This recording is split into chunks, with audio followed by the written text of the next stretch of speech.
Good afternoon, everyone. I call to order today's meeting of the Boston City Council. My name is Ruti Lujan, and I am the president of the Boston City Council. Viewers can watch the council meeting live on YouTube at boston.gov/city-council-TV. At this time, I ask my colleagues and those in the audience to please silence their cell phones and electronic devices. Thank you. Mr. Clerk, will you please call the roll to ascertain the presence of a quorum? Councilor Braden. Councilor Coletta. Councilor Durkin. Councilor Fernandez Anderson. Councilor Fitzgerald. Councilor Flynn. Councilor Louisian. Here. Councilor Mejia. Councilor Murphy.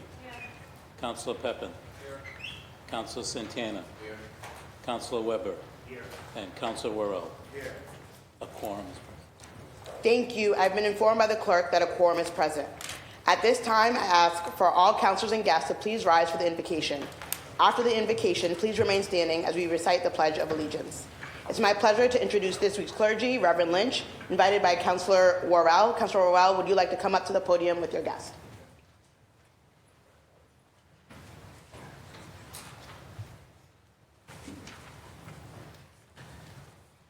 Good afternoon, everyone.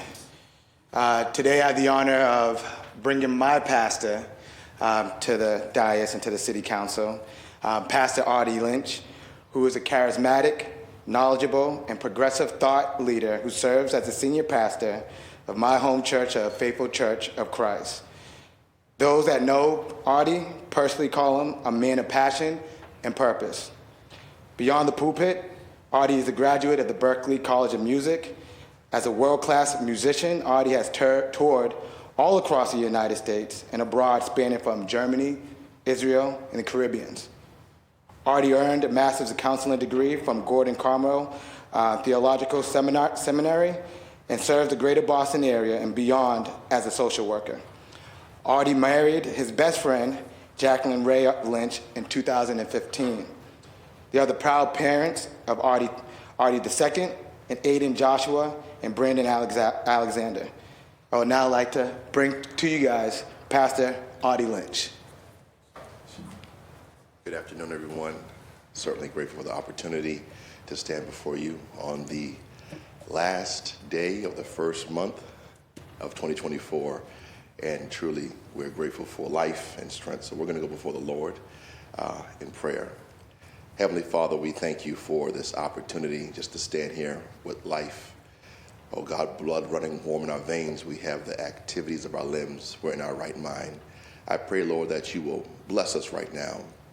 With a spirit of gratitude, we want to just thank you for this privilege as we are standing here, as we're serving, for each person that stands in this room, what they represent, who they are, the unique path, Lord, you have brought them here for a reason. And I pray that they feel empowered and inspired as they serve, oftentimes with less thanks or gratitude that we deserve in our service, but nonetheless, we are grateful to serve in this capacity. I pray for this council room, Lord, that you will give fresh inspiration and fresh knowledge and fresh direction, that you will give us a sense of purpose as we serve the greater Boston community, our different districts and our different areas, all that's happening in our city. We pray that the peace that's in this room will also translate to the peace that's in this city. I pray that we'll lock hands and move forward with agendas that will be profitable to everyone, not with a hidden agenda, but just for the well-being of this community as we are a beacon to the world. Everyone takes a look at how we move, and I pray that we all walk with a sense of purpose. I pray, Lord God, for every demographic, for our elderly, our seniors, our middle-aged, our young people. Lord, those that may be migrating to the city of Boston that don't have direction, I pray that their voice is heard. Even as we're moving from the month of January to February, a historic month for African Americans, I pray, Lord God, that everybody recognizes the importance of what we do and why we do what we do. I pray, Lord God, not only for just this room, Lord God, but for the families that we represent, that peace and love and harmony will be in our homes and our marriages, among our children, our loved ones. I pray, Lord God, that we will always be reminded of who you are in our lives, and that we march and we wake up every morning with a sense of purpose. We say thank you right now. We love you. We say thank you right now. Have your way, we pray, in the name that we know that can save and deliver, in the name of Jesus Christ. Amen and amen. Thank you. Please recite the Pledge of Allegiance. I pledge allegiance to the flag of the United States of America and to the republic for which it stands, one nation, under God, indivisible, with liberty and justice for all.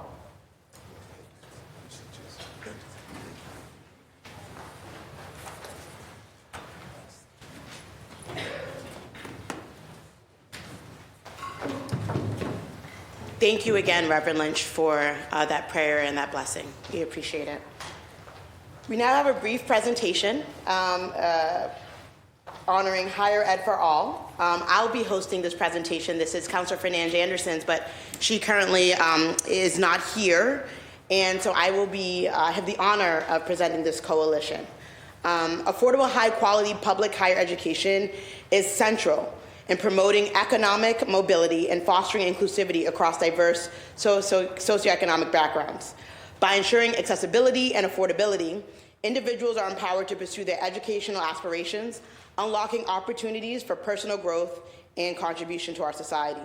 Investing in public higher education, a public good, not only enriches individuals' lives, but also strengthens communities and drives economic prosperity and shared prosperity throughout our Commonwealth. Recognizing the critical importance of fully funding community colleges, state universities, and UMass campuses, Higher Ed for All advocates for equitable access to quality education for all students. This entails addressing financial barriers beyond tuition fees, such as textbooks, housing, and transportation, to bolster college enrollment and graduation rates, particularly among underserved populations. Moreover, Higher Ed for All underscores the need for fair wages and working conditions for faculty and staff within the public higher education system to ensure a learning environment and a conducive learning environment and enhance educational outcomes. By prioritizing accessibility, affordability, and equity in higher education, we can empower individuals to realize their full potential, strengthen our communities, and foster a more prosperous future for our Commonwealth. And that's from our Councilor, District 7, Councilor Fernandes Anderson. If I could have the coalition come down, I know that we're going to share just a few words with everyone. That would be great. So Crystal and Stephanie and the entire coalition.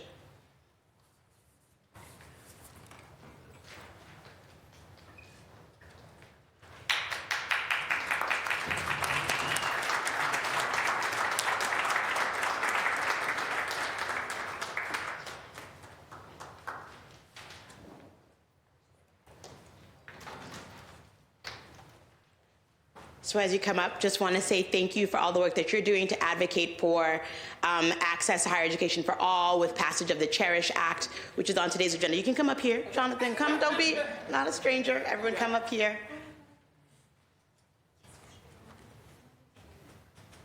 Awesome. And I'd like to read this resolution. This is an official resolution. Come on up. Don't be shy. Come on right here. All right, come on. This is official resolution. Be it resolved that the Boston City Council extends its congratulations to Higher Ed for All in recognition of your admirable efforts in advocating for fully funded community colleges. And be it further resolved that the Boston City Council extends its best wishes for continued success, that this resolution be duly signed by the President of the City Council and attested to and a copy thereof transmitted by the Clerk of the City of Boston. Thank you. Would like to share some words? Sure, I'll just say a few words. Hello, let me tilt this up. I'm Jonathan Cohen. I'm here with Progressive Mass, part of the Higher Ed for All Coalition. The Higher Ed for All Coalition is a coalition of faculty, staff, students, graduates, community members from around Massachusetts fighting for a vision of higher ed for all in the state. The bill that we're fighting for this session, in particular the Cherish Act, is something that builds on that vision with debt-free higher education so that students aren't graduating with thousands and thousands of dollars in debt that makes it hard for them when they start out and is damaging for the economy of Massachusetts as a whole. Investing in strong supports for students so that we know that all students who start at college have the supports that they needed to succeed, knowing that students are full human beings and need that support for that education to deliver on its promise. Retention of high quality faculty and staff, making sure that we are paying the professors and the staff that are key to the positive experience of everybody there, and making sure that we're having diverse faculty and staff to meet needs as well. And having green and healthy buildings. I know many people here are aware of the problems around climate change, as well as the recent things that with the COVID pandemic, that we saw the importance of having healthy environments and fighting to make sure that we can have that on all of our campuses as well. I think I hit the main points. Anybody else can feel free to tag in with additional stuff of what we're fighting for and continuing to build the coalition across the state because of how critical public higher education is in Massachusetts as an engine of economic mobility, as well as helping to reduce racial and economic inequalities in the state. So I'll pass it on to anybody else who wants to say anything. Just as the group, we just want to thank you for this. It means a lot to have your support for teachers, for educators, staff, faculty, administrators to all feel that beyond the K through 12 system, that we have your support in higher ed and community colleges and the state colleges of Massachusetts. So we thank you. Awesome. If I could ask my colleagues to come up for a group photo. Thank you. Come on up. Come on up. Yes. All right, don't be shy. Come here. Shy birds. Okay. Thank you.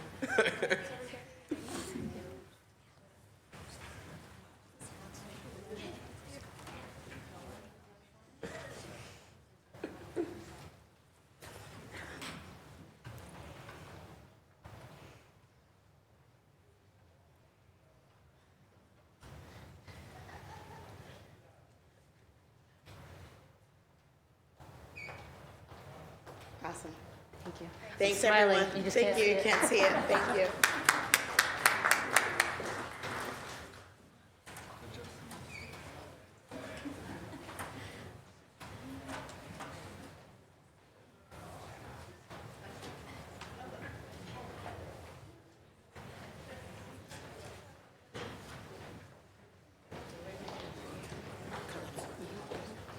I'm learning.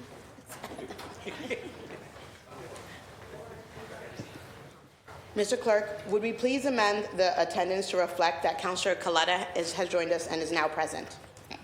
Yes. Now on to the first order of business, which is the approval of the minutes from the meeting of January 24th, 2024. All in favor say aye. The ayes have it. The minutes of the last meeting are approved. We are now on to communications from Her Honor the Mayor. Mr. Clerk, would you please read docket number 0256? Docket number 0256, message in order for your approval, an ordinance amending City of Boston Code Ordinances, Chapter 12, Section 12-3.5, Senior Citizen Property Tax Work-Off Abatement. Thank you. Docket number 0256 will be referred to the Committee on Government Operations. Mr. Clerk, would you please read docket number 0257? Docket number 0257, message in order for your approval, an ordinance creating the Planning Department in the City of Boston. Thank you. Docket number 0257 will be referred to the Committee on Government Operations. Mr. Clerk, would you please read docket number 0258?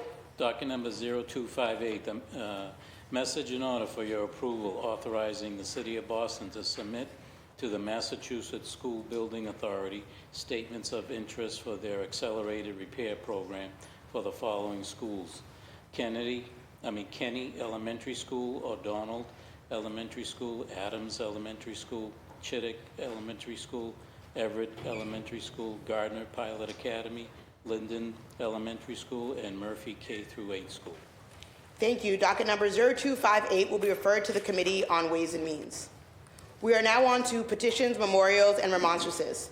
Mr. Clerk, would you please read docket number 0259? Docket number 0259, petition of Uptown Transport Incorporated for a license to operate motor vehicles for the carriage of passengers for hire over certain streets in Boston.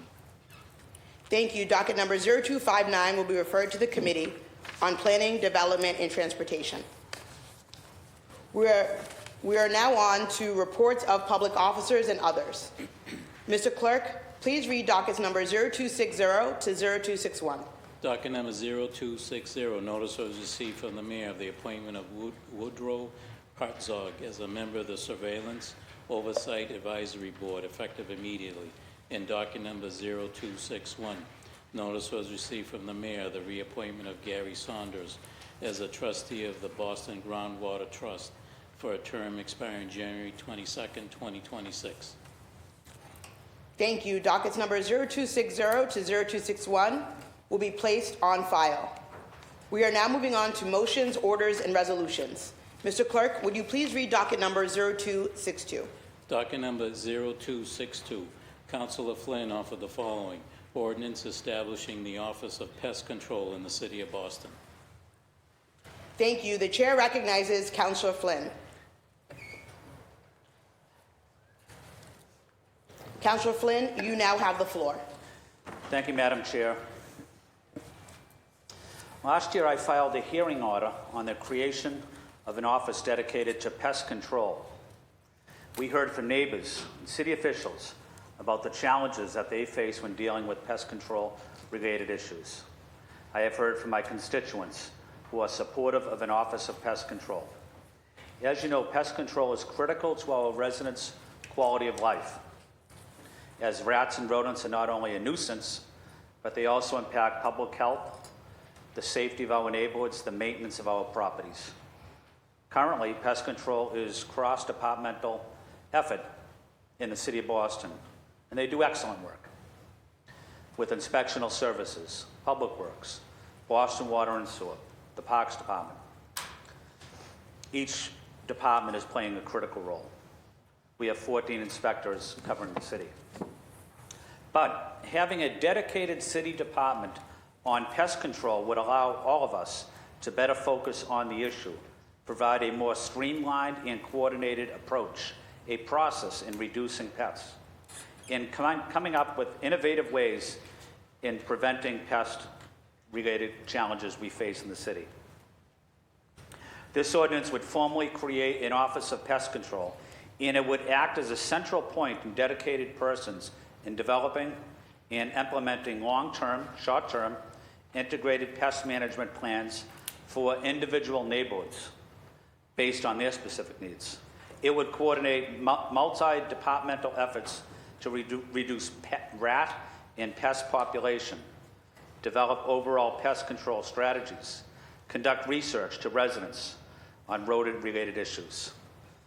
I look forward to this ordinance, to working with my colleagues, and I've had the opportunity to talk to the City of New York. They recently hired and established a standalone city department on pest control. I had the opportunity to talk with the director of that office several months back. I do hope to visit in the near future. But it's an issue in fact impacting every neighborhood across the city. Let's work together. Let's get this done. Thank you, Madam Chair. Thank you, Councilor Flynn. Is anyone else looking to speak on this matter? Councilor Durkin, you now have the floor.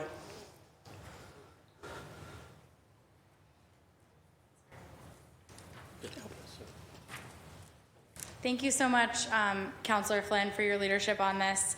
Having talked to a lot of city departments, I think what's really needed is coordination, and so I really appreciate your work and excited to join in the conversation about how we can make our offices more coordinated around pest control. Thank you. Thank you, Councilor Durkin. Is anyone else looking to speak on this matter? Is anyone else looking to add their name? Mr. Clerk, please add Councilor Braden, Councilor Durkin, Councilor Flynn, Councilor Fitzgerald, Mejia, Murphy, Pepin, Santana, Weber, Worrell, and please add the chair. Thank you. Docket number 0262 will be referred to the Committee on Government Operations. Mr. Clerk, would you please read docket number 0263? Docket number 0263, Councilor Flynn offered the following: petition for a special law relative to an act regarding the disability pension for Brian McPherson. Thank you. The chair recognizes Councilor Flynn. Councilor, you now have the floor. Thank you, Madam Chair. This is a home rule petition for disability pension for Deputy Sheriff Brian McPherson, who sustained serious injuries when he was working in the Suffolk County Sheriff's Department in 2008. In 2008, Brian was responding to multiple incidents involving inmates at Suffolk County House of Correction. He was punched in the head and hit his head on the concrete. and as a result, he suffered permanent injuries that prevented him from his duties as a sergeant, as a deputy sheriff, and was forced to retire at age 37. When he was employed by the Suffolk County Sheriff's Department, he was a City of Boston employee, and his retirement system falls under Boston. He is working with his state legislator, who's outside of Boston, State Representative Allison Sullivan, on this issue, and was told that he would need a home rule petition passed in Boston in order to receive full disability pension pay. So I would respectfully ask that we have the appropriate hearing, learn more about this, have a formal meeting, get the required documentation, medical documentation, and do our due diligence to ensure that Sergeant Brian McPherson is treated with all the respect that he's earned, but we also want to do our due diligence as city officials to make sure we ask the tough questions during this process. Thank you, Madam Chair. Thank you, Councillor Flynn. Is anyone else looking to speak on this matter? Would anyone else like to add their name? Mr. Clerk, please add Councillors Braden, Durkin, Flynn, Fitzgerald, Murphy, Santana, Weber, Worrell, and please add the chair. This docket, thank you, docket number 0263 will be referred to the Committee on Government Operations. Mr. Clerk, would you please read docket number 0264? Docket number 0264, Councilor Flynn offered the following. Order for a hearing to discuss the impact of for-profit urgent care centers on nonprofit community health centers in the City of Boston. Thank you. The chair recognizes Councillor Flynn. Councillor, you have the floor. Thank you, Madam Chair. Madam Chair, may I add Councilor Erin Murphy, please? Seeing no objections, Councillor Murphy is added. Councillor Flynn, you have the floor. Thank you, Madam Chair. I know that we are aware about the recent reports of Stewart Health and the serious concerns about potentially devastating impact that could have on healthcare access and quality care issues for all of us. We recently, several hours ago, just had a phone call discussion on that issue with members of the Mass Nurses Association and SEIU 1199. In that type of situation will have a devastating impact on our seniors, persons with disabilities, communities of color, our immigrant neighbors, and most vulnerable in public housing. But today I'm also asking to keep our focus on for-profit healthcare in our neighborhoods throughout Boston. In recent years, there has been an increase in the number of urgent care centers in Boston, where these clinics offer walk-in services for patients experiencing non-emergency medical care. While urgent care centers might offer convenient and quick care to patients, some of these clinics are for profit and seen as an investment opportunity for private equity firms and venture capital funds. One reason they are as attractive investment opportunities as urgent care centers is they do not have the legal obligation to treat patients if they do not have the ability to pay, unlike emergency departments. Many urgent care centers do not accept Medicaid, which creates a barrier to access for low-income patients. We are now seeing for-profit urgent care centers being proposed in close proximity to nonprofit community health care centers who provide similar services, which can threaten the financial success, viability of these invaluable community health care centers and neighborhood institutions. Most recently, a for-profit urgent care center is being proposed on West Broadway in South Boston, only a block from the South Boston Community Health Center, which has been providing exceptional, compassionate care to the people of South Boston and other neighborhoods for 50 years.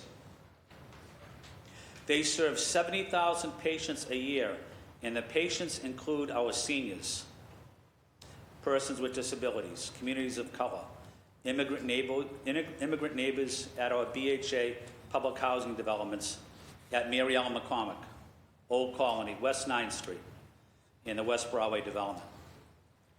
This proposal has the potential to negatively impact the community health care center and take away its patient base. This is not a healthcare desert, and there is no community need here with this proposal less than a block away, especially when the nonprofit South Boston Community Health Center is already in the process of expanding existing urgent care at their West Broadway facility to non-patients in the coming months. The Community Health Care Center also has a nearby urgent care clinic in the South Boston waterfront that is currently available to non-patients with the validated parking for $5 next door. Boston has many great community health care centers serving our neighborhoods and our constituents by providing valuable, quality health care, professional health care to all of our residents, including the South Boston Community Health Care Center, South Cove Community Health Care Center, Codman Square Health Care Center, Bowdoin Street Health Care Center, East Boston Health Care Center, the South End, Fenway Health, and many more that my colleagues could mention. Let me be clear, I do not want to see cuts to programs, services, and staff at any of these beloved community health care centers. My team and I recently met with SEIU 1199 as a considerable portion of the workers at South Boston Community Health Center are members who come from working families. We are working together on this issue as they share the same concerns. Sorry, Councillor Flynn, if we could all just please silence our cell phones. Thank you, Councillor Flynn, you can continue.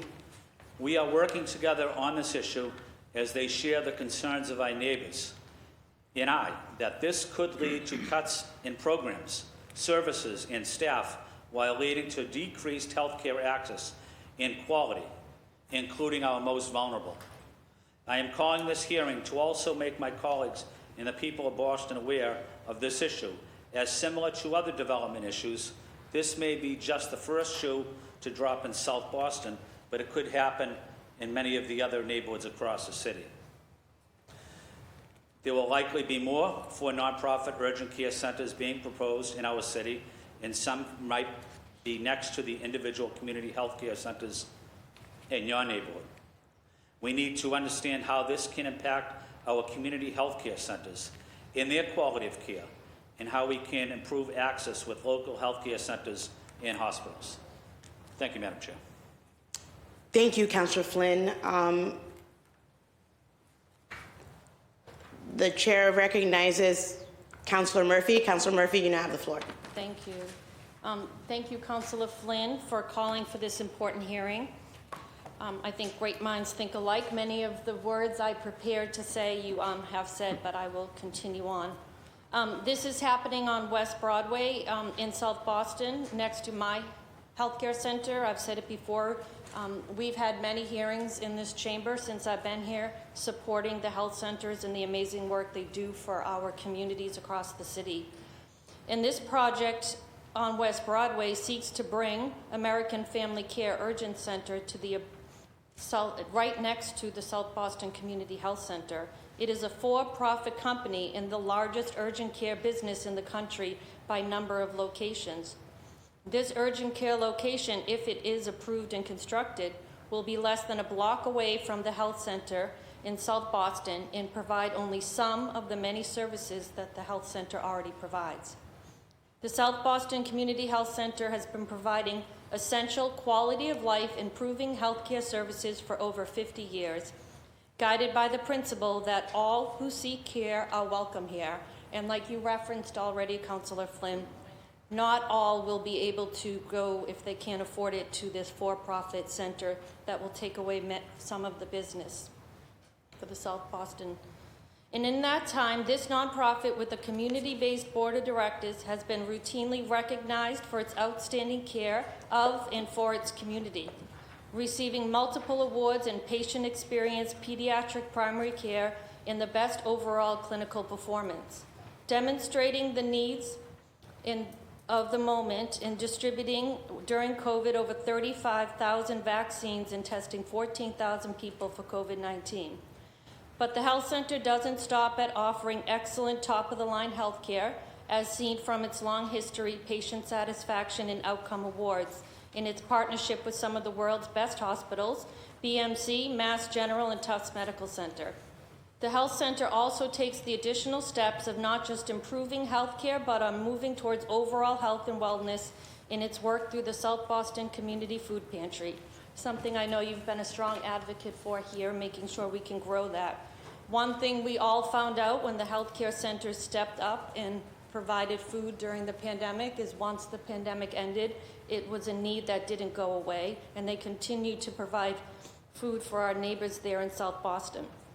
It is clear that the health center, which provides over 70,000 service visits a year to almost half of South Boston's population, is a foundational element of the Boston community and an invested, involved, committed neighbor who deserves the same protection and resources that it gives back to us. I'm deeply concerned that the South Boston Health Center, as a nonprofit, will be at a financial disadvantage on the unequal footing of AFC's for-profit status, and the Good Health Center will maybe have to shut down some of its services. Like you said, Councilor Flynn, if this goes through here in South Boston, it could happen next to any of the community health centers across the city. So I look forward to participating in this hearing and advocating for our health centers. Thank you. Thank you, councilors, for your advocacy. Is anyone else looking to speak on this matter? Would anyone else? Councilor Braden, you now have the floor. Thank you, Madam President, and thank you to Councillor Flynn for bringing forward this very important discussion. I think he's very focused on the South Boston Community Health Centre and the impact of this urgent care facility, but you know, we're in a moment in the healthcare landscape in which our emergency rooms are overrun. We don't have the capacity to respond to all the folks who need care. Our community health centres are under stress and need more investment.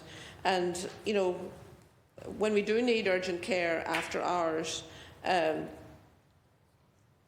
folks are resorting to going to the emergency room. So I really feel that we have to look to our EMS system and other ways to respond to dealing with urgent care matters and trying to keep people out of the emergency room, which is not an appropriate place to go necessarily, but also to really focus on expanding our primary care infrastructure across the Commonwealth of Massachusetts.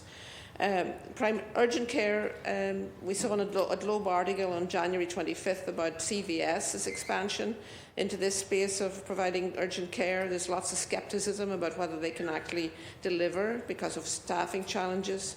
They don't provide continuity, comprehensive care and continuity of care. And when you hand off care, who do they refer to? And does the patient have a timely response and follow-up? So there's lots of questions. I'm really excited to participate in this hearing because I think it's vitally important that we get a handle on the needs of our community broadly, not just in the particular instance that Councillor Flynn is referencing, but I think it's an important conversation to have, and please add my name. Thank you. Councillor Braden. Is anyone else looking to speak on this matter? Would anyone, in addition to Councillor Braden, like to add their name? Mr. Clerk, please add Councillors Braden, Coletta, Durkin, Fitzgerald, Mejia, Pepin, Santana, Weber, Worrell, and please add the chair. Thank you. Docket number 0264 will be referred to the Committee on Public Health, Homelessness, and Recovery. Mr. Clerk, would you please read docket number 0265? Mr. Clerk, for the record, can we reflect Councillor Tanya Fernandez Anderson is now present and with the Council? Thank you. Mr. Clerk, can you please read docket number 0265? Docket number 0265, Councilors Weber and Loujean offer the following. Order for a hearing to explore a right to counsel pilot program for tenants facing eviction in the City of Boston. Councillor Weber, you now have the floor for what I believe is your maiden speech. Thank you, Madam President. Before I begin, I would like to take a second to thank you and my 12 council colleagues, you've all been incredibly welcoming, and I look forward to serving with all of you, even though at least one of you is way better than me in candlepin bowling. Also, Madam President, I would like to suspend the rules and add Councilor Braden as a co-sponsor. Seeing no objections, Councilor Weber seeks suspension of the rules to add Councilor Braden as a third original co-sponsor. Seeing no objections, Councilor Braden is so added. Councilor Weber, you now have the floor. Thank you. While running for City Council, I received a phone call from a woman named Mary in West Roxbury. She said she saw that I was running, she heard I was an attorney, and she was calling me for help. Mary was a senior citizen and was being kicked out of her housing. She said, "It's crazy. I have lived here all my life. I'm on a fixed income, and now I can't afford to live here. I don't know where I'll go." It was the kind of call I've gotten periodically as an attorney for the last 18 years. I connected Mary with some advocates who helped her to eventually find housing. But even the threat of being evicted and having to navigate a complex, confusing legal system without any help, where the result could be homelessness, was incredibly stressful. Eviction proceedings are complex procedures where you really want to have an attorney. The reality is that when people are threatened with eviction, they often face a lopsided playing field. The numbers are simply outrageous. According to the Massachusetts Housing Court database, approximately 95% of landlords here in Massachusetts are represented by counsel in eviction proceedings due to non-payment of rent, while less than 4% of tenants facing eviction in those cases have an attorney. In a 2018 decision, former Supreme Judicial Court Chief Judge Ralph Gantz summarized the landscape here by writing that eviction cases are, quote, complex, fast-moving, and generally litigated by landlords who are represented by attorneys and tenants who are not. And Judge Gantz was not being facetious about the fast-moving part. Tenants generally have less than 7 weeks from the time they are issued with a notice to quit from the time they are removed from their housing. In an eye-opening article by Harvard Law School professor Esme Caramillo, she highlighted how the lack of representation for tenants has real consequences. The landlord's lawyer knows what facts are relevant and what documents to file. The landlord's lawyer is fluent in English. The landlord's lawyer has access to the internet and a printer. The landlord's lawyer knows what a hearing looks like. Lastly, the landlord's lawyer knows what the deadlines are, which in housing court are exceptionally tight. It's simply unfair. And that is not to suggest that landlords or their attorneys are doing anything wrong. We have an adversarial legal system, and a landlord's attorney has an ethical obligation to zealously advocate for her client and obtain the best results available under the law. The results, when the other side doesn't have representation, however, are sadly predictable. Nearly 25% of tenants lose their housing cases by default. That is, they never even make it to trial because they fail to show up in court or fail to file important court documents on time, because they simply don't understand the court's complex rules. Tenants who are represented, meanwhile, end up with default judgments in less than 5% of the cases. Even unrepresented tenants who make it to court and make the filings rarely make it to trial because they settle. As expected, these settlements are generally one-sided, where tenants either agree to vacate their homes or agree to conditions that are impossible to meet. A recent law review article by another Harvard Law School professor, Nicole Summers, reviewed 1,000 Massachusetts housing court settlements and found that they were so one-sided, she called them, quote, civil probation. The housing laws in the Commonwealth are intended to promote public health, prevent discrimination, and prevent homelessness. We have some of the strongest housing laws in the country, but the lack of representation means that they aren't given a chance to satisfy their purpose. Due to the housing crisis, evictions are on the rise. We have a housing shortage here, and the cost of housing for renters often rises by double digits. As a result, evictions are also on the rise in Boston. In the last year, eviction filings rose by more than 40% in Suffolk County. There can be no doubt that evictions have a discriminatory impact. Studies have consistently shown that renters living in Black and Latinx neighborhoods are evicted at significantly higher rates than renters living in predominantly white neighborhoods. Moreover, a recent study found that single moms were the most at risk for eviction. Meanwhile, undocumented immigrants are reluctant to even go to court to assert their rights and simply leave their housing when served notice to quit most of the time. Right to counsel programs keep people in their homes. Right to counsel programs have a clear track record of success. They reduce eviction filings, allow tenants time to find new housing, and they lessen the burden on government resources.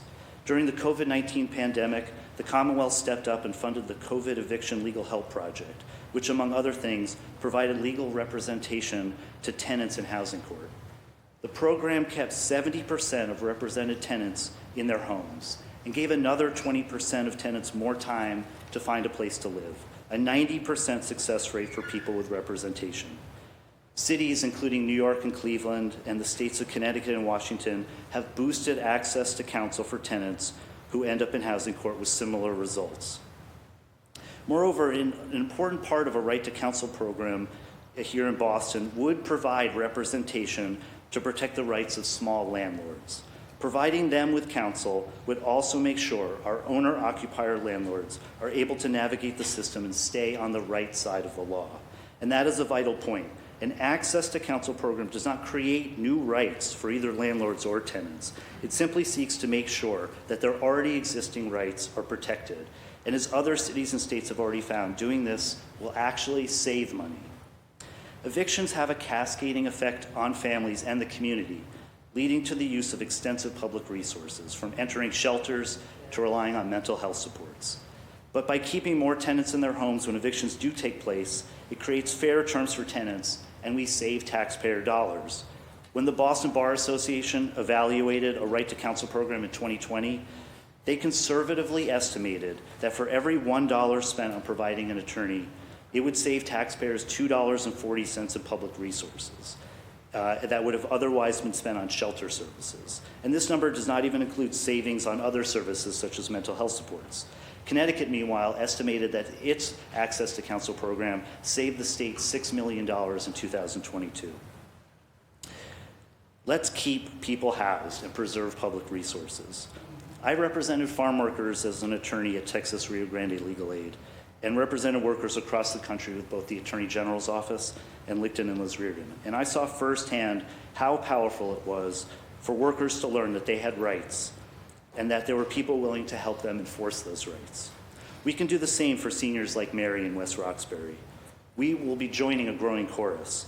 Seeing the need to fix a glaring problem with housing here in the Commonwealth, Governor Healy recently proposed including $3.5 million in the state budget for an access to counsel program for tenants. State Senator Sal DiDomenico and Representative Mike Day have proposed state legislation funding a broader right to counsel program statewide. We can help support these efforts by establishing a right to counsel pilot here in Boston and ensure that the basic needs of our residents are met. The right to counsel is a bedrock of our democracy.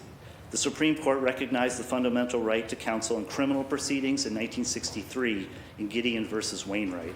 And the Massachusetts Supreme Judicial Court also found that indigent parents had a constitutional right to counsel in termination of parental rights cases in the 1970s. It has been shown that providing access to counsel in housing cases protects one of the most basic needs, a right to have a roof over your head. In thinking about this hearing order, I was reminded about another case involving my first employer, TRLA. During a lawsuit in the early 1980s, which is long before my time, it came out while speaking to growers while speaking to growers about an onion picker strike. A Texas county sheriff stated, and I quote, "I think that TRLA is the problem because they're supplying these people with the information and they're telling them all about the federal laws and everything." That quote became a motto and a mission statement for TRLA for the last 40 years. Like my former colleagues at TRLA, I hope the members of this council will join me in being part of the problem by providing Boston's neediest residents with the information about housing laws and an advocate to ensure that their basic rights are protected. That is why I am filing this hearing order today. I would like to thank the Madam President and Councilor Braden for co-sponsoring this hearing order.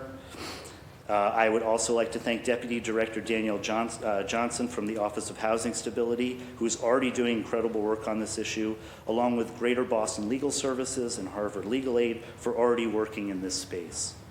I'd also like to thank my staff, Aaron Hamilton-Grenham, Jordan Frias, and Melissa Beltran, for doing an incredible amount of work in a very short period of time to help me put this together.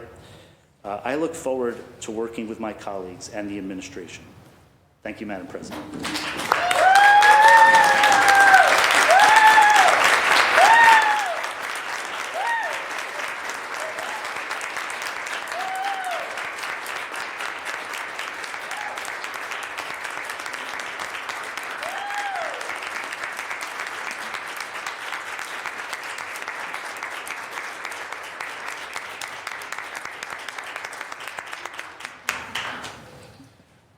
Congratulations, Councilor Weber, on your maiden speech. You are now unleashed to speak on the floor.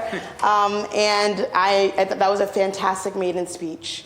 And I'm so excited to work on this issue with you, to be a co-sponsor on this docket, to realize the legal needs of residents in the city of Boston as they face eviction. Two of the people you mentioned, Nicole and Esme, were two people who I worked with closely as colleagues at the Harvard Legal Aid Bureau when we were inundated with evictions, which, as you stated, affect our most vulnerable populations, our women of color with children. And so I'm so excited to be in partnership with you on this work and for your presence on the council, that you would have the know-how to introduce this as your maiden speech. So thank you again, Councilor Weber. The chair now recognizes Councilor Braden, another original co-sponsor on this docket. Thank you, Madam President, and congratulations, Councillor Weber, and thank you for including me as an original co-sponsor. This is a critically important issue, and I think you hit all the points with regard to how incredibly necessary this is to try and level the playing field and allow tenants to have more support when they face the very difficult and challenging situation with the threat of an eviction. I also am glad that you also included the issue of trying to protect the rights of small landlords, folks who are owner-occupiers and find themselves in the really heartbreaking situation where they may have to ask a tenant to leave. It's a very difficult situation for all concerned. And I also would like to shout out, the necessity of mediation services, so we can probably avoid getting to the point of having to go to court at all. But this is a critically important issue, and thank you so much for bringing it forward, and congratulations again on your maiden speech. Thank you, Councillor Braden. Councillor Coletta, you now have the floor. Thank you so much, Madam President. I rise to just congratulate you, Councillor Weber, and commend your leadership in bringing this to the floor. A stable home situation means stability in all facets of life. We've seen an alarming increase in housing shortages, evictions, and ultimately displacement. It seems like every single week we receive a call from somebody who is getting evicted and they don't know what to do or how to protect themselves. And we help as best as we can by providing information to resources like you mentioned, Greater Boston Legal Services, to represent them in housing court. The attorneys there are simply overwhelmed in that capacity, and that's with GBLS turning away many individuals. So building their capacity should be something that we consider. But this idea is not only needed, it is vital for the survival of folks and the mental health and well-being of many. We can look to sister cities and lean in with state agencies and state partners to obtain earmarks. So I look forward to those conversations and helping the best that I can, but just congratulations and look forward to the work. Thank you. Thank you, Councillor Coletta. The chair now recognizes Councillor Mejia. Thank you, Madam President, and I just want to say congratulations to my colleague. I think it's so important when we file legislation and put forth things that we do so with our heart and purpose and passion. And I think that that's what our constituents want, is for us to fight for them. And so I'm really excited to have you here on the Call League fighting for those folks who often feel unseen and unheard. And thank you for tackling on such an issue like this.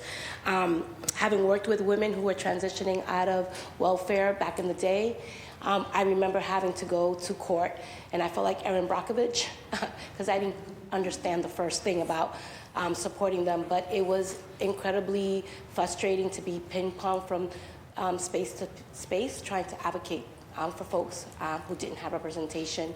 And as someone who was just a case manager, I understand how difficult it is to advocate for folks like that. So I just want to say thank you for your leadership in this space, and I look forward to being a champion and utilizing my platform to being the big mouth that I know that I can be, to ensure that we do everything in our power to move these things along. So thank you for your leadership in this space, and congratulations to your staff for getting you this far. Looking forward to going all the way. Thank you.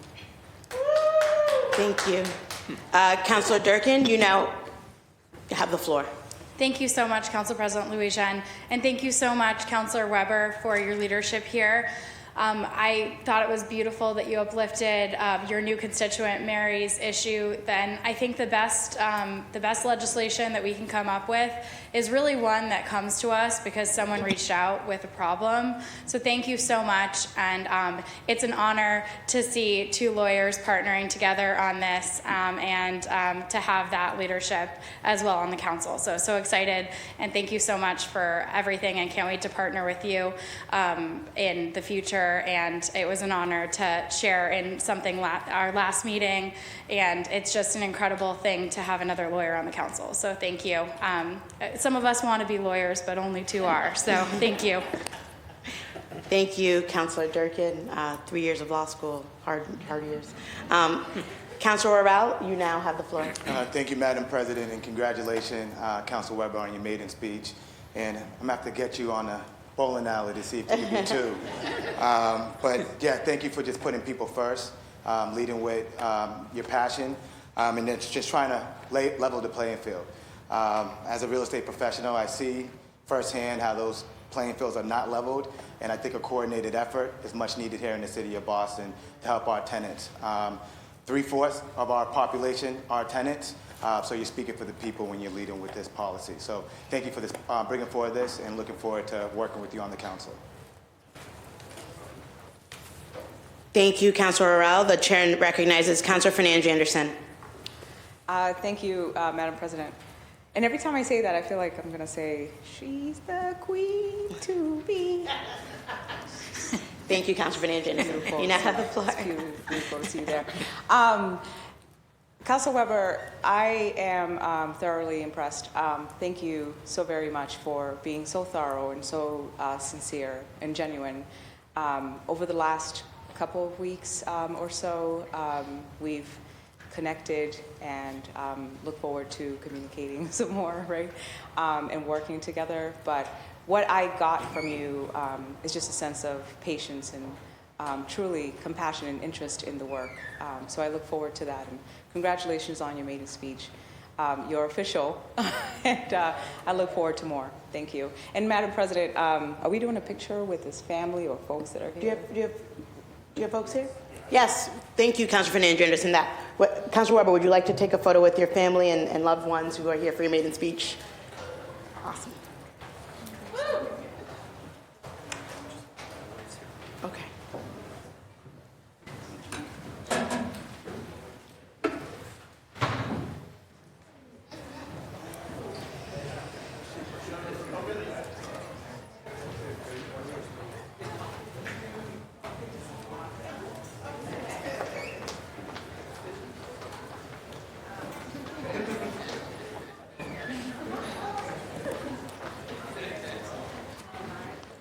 Don't leave me alone. Come on up. Come on.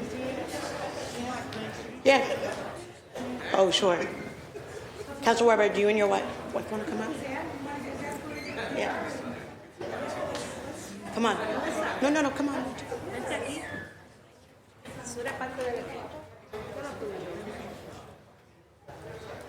Get in there, George. That's right.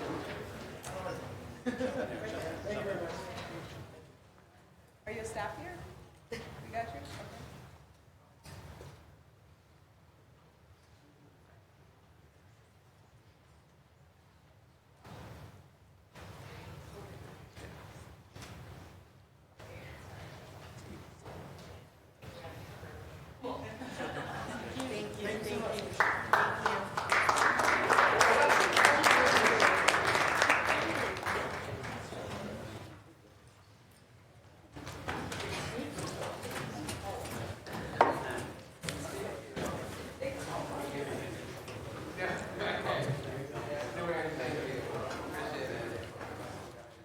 Mr. Clerk, will you please read docket, congratulations again, Councilor Weber. I think as everyone stated, we look forward to working with you. The housing legal aid attorney in me is very excited to work on this with you, and congratulations again.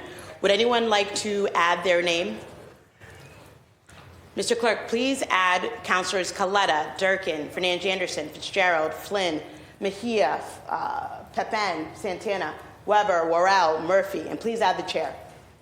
Docket number 0265 will be referred to the Committee on Housing and Community Development. Mr. Clerk, would you please read docket number 0266? Docket number 0266, Councilor Fernandes Anderson offer the following. Order for a hearing to discuss creating a fund for translation and interpretive services to be utilized at community meetings held by city councilors.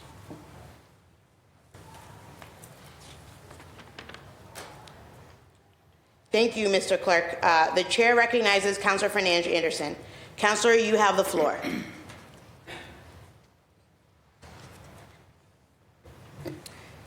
Thank you, Madam President. I'm happy to offer this as I consider it a very important matter that all of our constituents be able to fully participate in a democratic process. About 1 out of every 8 adults in our city has a limited proficiency in English language, and in many of our communities, the numbers rise to areas between 1/4 to 1/3. Boston is an international city, and Boston is an international city that is home to many who come from lands where languages other than English are spoken, such as Spanish, Vietnamese, Cabo Verdeano, Creole, Chinese, as well as many others.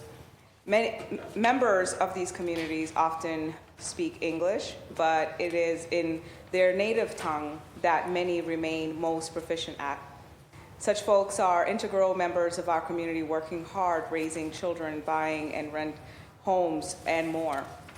And yet, when it comes time to being able to fully involve as citizens and constituents, they find that language barriers limit their ability to fully engage in the process. It is essential that they be able to obtain all relevant information that can be gleaned from community meetings, from their elected officials and others in positions of civic authority. And while we are fortunate to have the language and communication services under the city's auspices, they are not able to currently assist counselors due to how the council budget is allocated. This creates a problematic situation in which individual counselors must utilize funds from their own office budgets, or rather their own campaign budgets, in order to provide interpreting services for civic meetings. And yet we are fortunate to have within our midst a number of nonprofits that do great work in regards to translation, interpretation services such as Found in Translation and English for New Bostonians, among others. For example, Found in Translation already offers translation services for communities forums. So as a possible partnership with them, for example, could be in line with the vision I'm putting forth here. So it seems to me that there are mechanisms in place by which we could provide these services if we tweak our budget to reflect the imperative need of our counselors to provide them. Therefore, I look forward to working with you all and holding a hearing with the Office of Language and Communication Services, relevant nonprofits, community stakeholders, and others to discuss the possibility of creating a fund for interpretive and translation services for city councilors to utilize during community meetings. Thank you. Thank you, Councilor Fernandes Anderson. Would anyone else like to speak on this matter? Would anyone else like to add their name? Mr. Clerk, please add Councilors Braden, Coletta, Durkin, Fitzgerald, Flynn, Murphy, Pepin, Santana, Weber, and please add the chair. This docket, thank you, docket number 0266 will be referred to the Committee on City Services and Innovation Technology. Mr. Clerk, would you please read docket number 0267? Docket number 0267, Councilors Murphy and Flynn offer the following.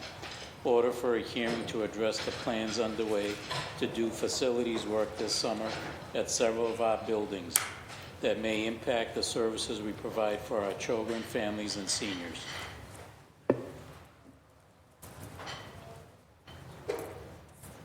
Thank you. The chair recognizes Councilor Murphy. Councilor, you now have the floor. Thank you. I filed this hearing with Councilor Flynn to discuss the possible disruptions at many of our BCYF camps and BPS summer school sites as the city continues its much-needed facilities work this summer.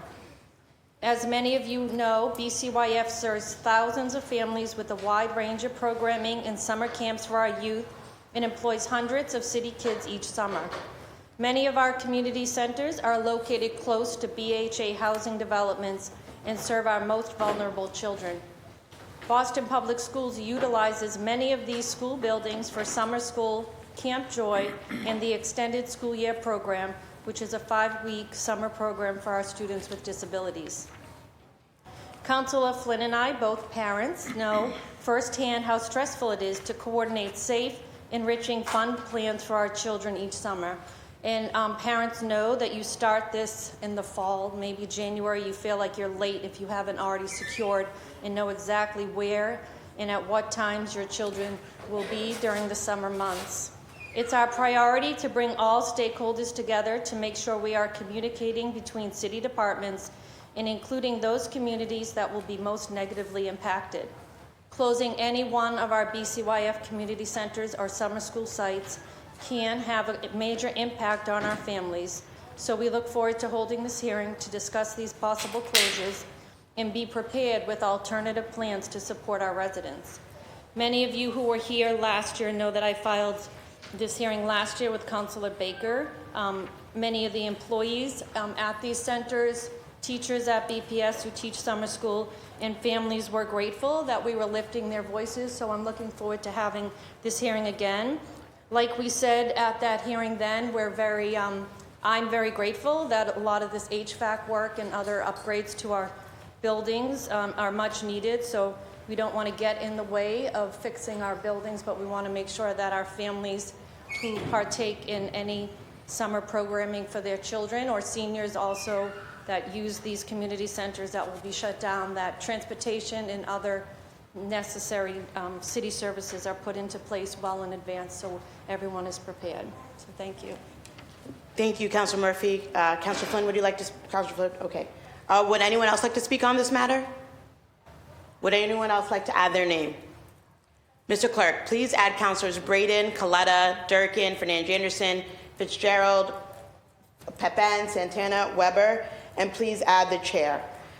Thank you. Docket number 0267 will be referred to the Committee on City Services and Innovation Technology.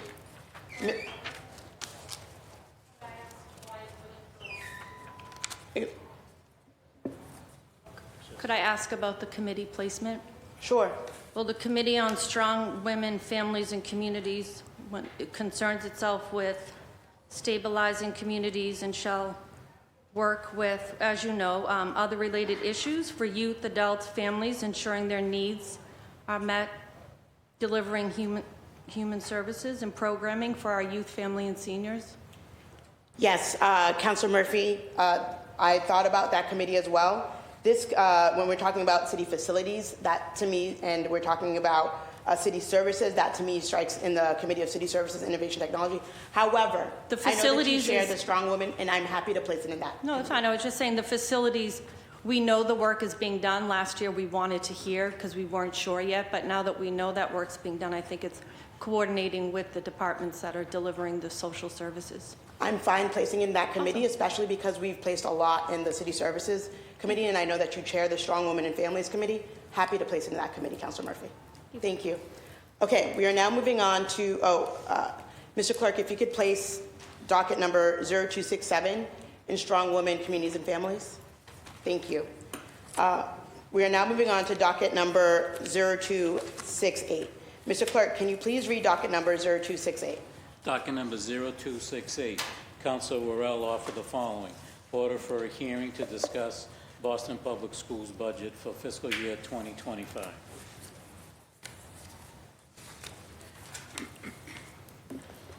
The chair recognizes Councilor Arell. Councilor Arell, you now have the floor. Thank you, Madam President. I'd like to suspend the rules and add Councilor Fernandez Anderson as an original co-sponsor. Seeing no objections, Councilor Fernandez Anderson is added as an original co-sponsor. Councilor Arell, you now have the floor.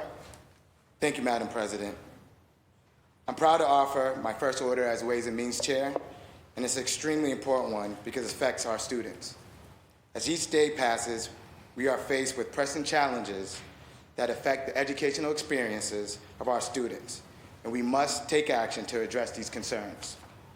We know that federal ESSER funds have allowed BPS to delay inevitable closures and painful mergers, but we also know that those funds are now running dry. What once allowed for increasing diversity among our faculty and new program for our students now has us confronting a fiscal cliff. We know that the district is changing how it teaches majority of our students, which brings new challenges we need to figure out. Navigating this will require both community input and our council's oversight. We also know that programs like the Fifth Quarter and Summer Learning Academies are producing real results, showing us why we need to keep investing in summer education to help our students learn and grow. With that said, this is the right time to start a conversation with BPS and understand the budget before the school committee approves it in March.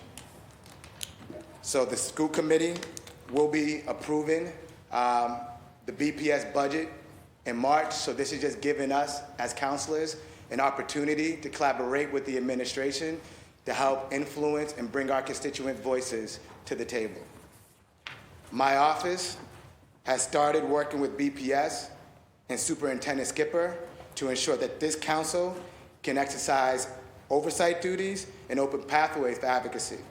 In the coming months, councilors can expect to have one-on-one meetings with BPS, as well as a budgetary briefing, which will be followed by a working session. This year, we are committed to a collaborative approach to the budget process, ensuring that the voices of our constituents are heard in the decision-making process in our schools budgeted. Let us make this an opportunity to showcase our unwavering commitment to the students and the families of Boston. Thank you. Thank you, Councilor Arell. Councilor Fernandez Anderson, you now have the floor. Thank you, Madam President. I second, of course, everything that my brother in service, Councilor Arell, have stated. Of course, very grateful for you adding me this and looking forward to our partnership to work on this. I can't tell you how proud I am that you are our chair of Ways and Means. Looking forward to supporting you in whatever way I can, as well as your vice chair, Councilor Pepin. And just overall, like in terms of budget for BPS, I know that in the last couple of years, you have been a strong advocate in understanding and increased oversight. You have also created partnerships or collaborations to advocate for the needs in BPS, whereas some areas need increased allocations, some area needs decreased allocations, and we can, of course, this is the job, right? We can all get together at a table with BPS and the committee and our mayor and look at what can we change, how can we improve it, and I think the more oversight, the better. So looking forward to the work. I'm so proud of you. Thank you so much. Thank you, Councilor Fernandez Anderson. Councilor Coletta, you now have the floor. Thank you, Madam President. I rise again to thank the maker and thank you for your steadfast leadership on this topic matter. I've often opined publicly into BPS officials that by the time the BPS budget is presented to us, it's fully baked. BPS appears before us, they present their PowerPoints, we ask our questions, and there's very little transparency about multi-year spending differentials, and that obscurity negatively impacts our ability to effectively advocate for our constituents.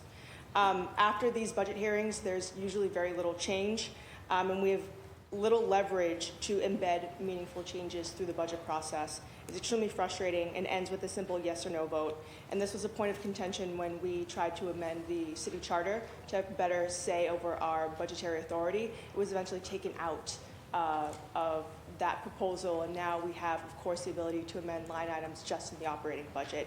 And so maybe there's a chance that we can get back there, but for now, this is the system that we have inherited. With the ESSER cliff looming large and declining enrollment and weighted funding decreasing as a result, this conversation is necessary.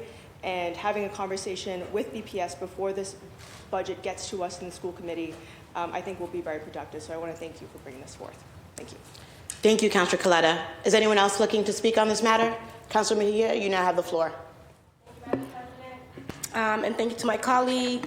As you all know, I'm a BPS graduate, a BPS parent, a BPS advocate, and I started my own nonprofit organization to hold BPS accountable. So much so that I entered this chamber to continue to do that work, and it's so frustrating that every single budget season we have the same conversation, and yet again, the only thing that changes are the characters that are before us, right? So I'm really looking forward to having a very different conversation as it relates to BPS, because I gave them a pass last year because we had a new superintendent, and I really wanted to make sure that we worked alongside the administration so that we could meet the moment. But now we have an opportunity to really make sure that we know what accountability looks like.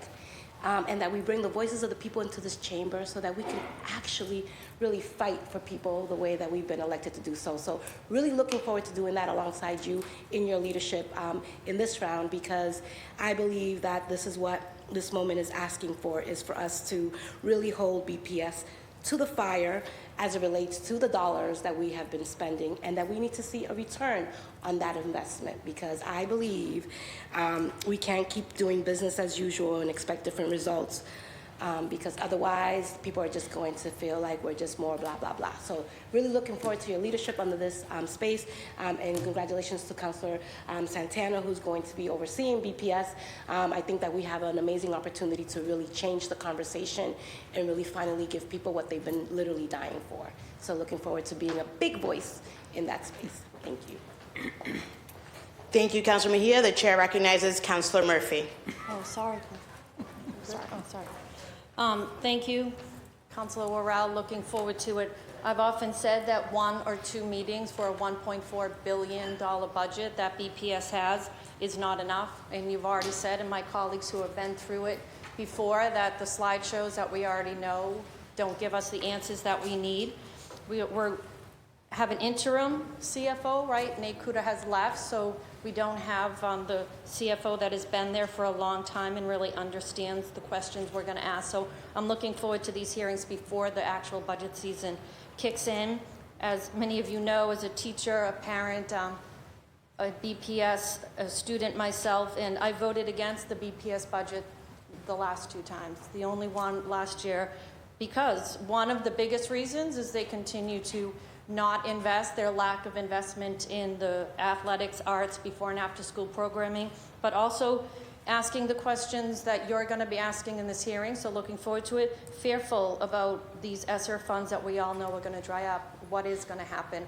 Because we know schools are starting to see the crunch and starting to see that, and it's always the last teachers in, or it's the art and science teacher that get cut.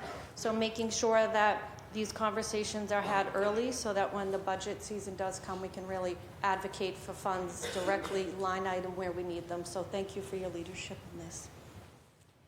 Thank you, Councilor Murphy. Councilor Flynn, you now have the floor. Thank you, Madam Chair. And I want to acknowledge and congratulate Brian, Councilor Worrell, on this role, and I know he'll do a tremendous job. So thank you, Councilor Worrell. Madam Chair, I just had two quick questions. Am I able to ask Councilor Worrell the questions through you?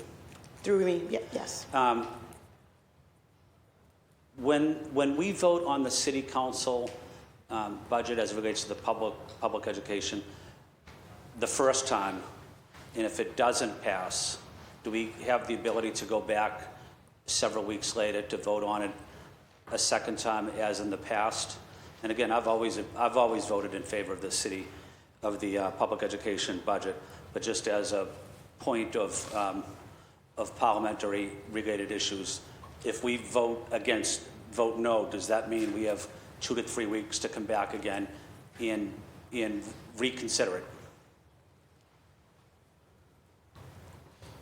Through the chair, if the counselor would like to answer the question, or I could take that on note, and it's a discussion that you can have. Based on my prior knowledge, based on the date on when the votes happen, it's possible. It depends on when the vote actually happens. It's my understanding. Councilor Worrell, would you? Yeah, there's two votes. I guess what we're trying to do here is the BPS budget, when we get the opportunity to vote on it, all we're doing is allocating the funds.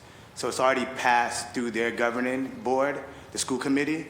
So this is giving us more influence, hopefully, to bring our voices, our advocacy on affecting the actual budget before it actually comes to us just to allocate the funds, right? So we're trying to get a closer look at the actual numbers in the program and in the dollars instead of the program that they just bring it to us in the typical budget cycle.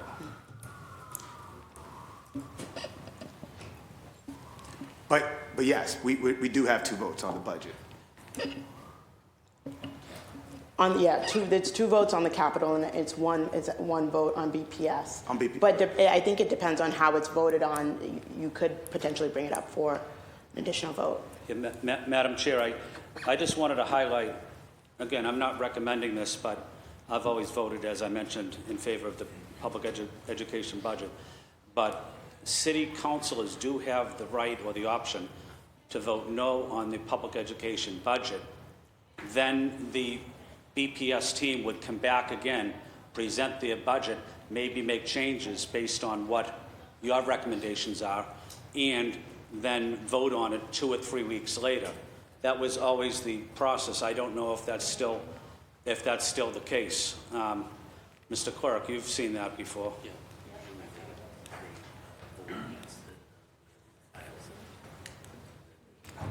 Yes, so the clerk is stating that there are times when they vote against it, the mayor refiles, and then there's another vote on the budget.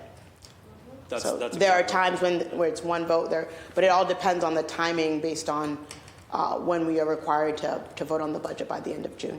Councilor Worrell, would you? Something? Okay. And then thank you, Madam Chair, and thank you, Mr. Clerk. Then my final question is: we certainly have a migrant crisis here in the city of Boston. Are we able to consider that now as we prepare for some of these young people going into our schools? Do we need to provide BPS with additional funds to ensure that our young families are given the best education, social services through BPS as well? Or would that come back during the budget time?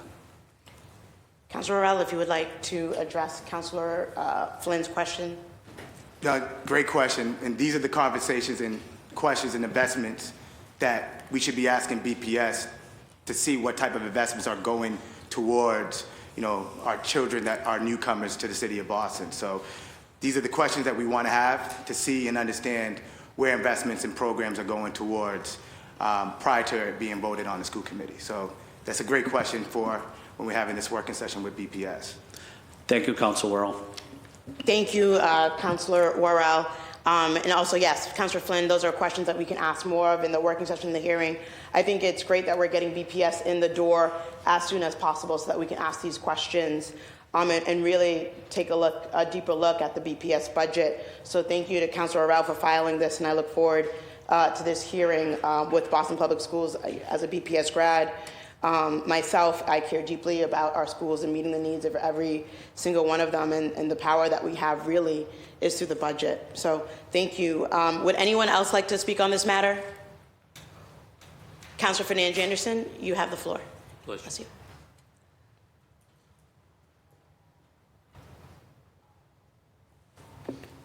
Councilor Fernandez Anderson, you now have the floor. Yeah. Thank you, Madam President. Just to be clear, and thank you so much, Councilor Flynn, for your questions and for your grace, Madam President, for allowing the conversation. But yes, totally agree. Should go to hearing. Let's talk about it in hearing. Let's ask in hearing or working session. Just to be clear for those at home, if you vote no on the BPS budget, if we vote no on the BPS budget, it goes to Rule 112, essentially, that every 30 or so days, or 31, so every month we would have to come back and review the budget until it passes or it just continues. And that's what we call the 112. So one vote, it's a no, it goes to 112. Thank you. Thank you, Councilor Fernandez-Anderson. I believe it depends on when that no vote happens. The 112 kicks in after June 30th, so if there are more votes prior. Okay, well, we have a working session in a hearing where we'll discuss this in further detail. Would anyone else like to add their name? Mr. Clerk, please add Councilors Braden, Coletta, Durkin, Fernandez-Anderson, Fitzgerald, Flynn, Mejia, Murphy, Pepin, Santana, Weber, and please add the chair. This docket will be referred to the Committee on Ways and Means. Mr. Clerk, would you please read docket number 0269? Docket number 0269, Councilor Flynn offered the following. Resolution recognizing January 27th as International Holocaust Remembrance Day. Thank you. The chair recognizes Councilor Flynn. Councilor Flynn, you now have the floor. Thank you, Madam Chair. Madam Chair, I provided a document that's a substitute for the previous docket resolution. I just want to ensure that that paperwork is on everyone's desk before I go forward. Yes. Does everyone have the substitution on their desk? Yes. So, Councilor Flynn, are you making a motion to substitute? Yes, I am. Okay. Seeing no, is that motion seconded? Seconded. So, seeing no objections, the motion for substitution is allowed.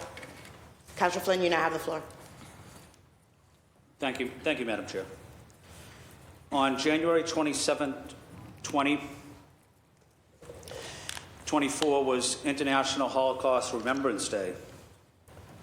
This day was adopted by the United Nations General Assembly in 2005 to commemorate the liberation of Auschwitz in Poland in January 1945.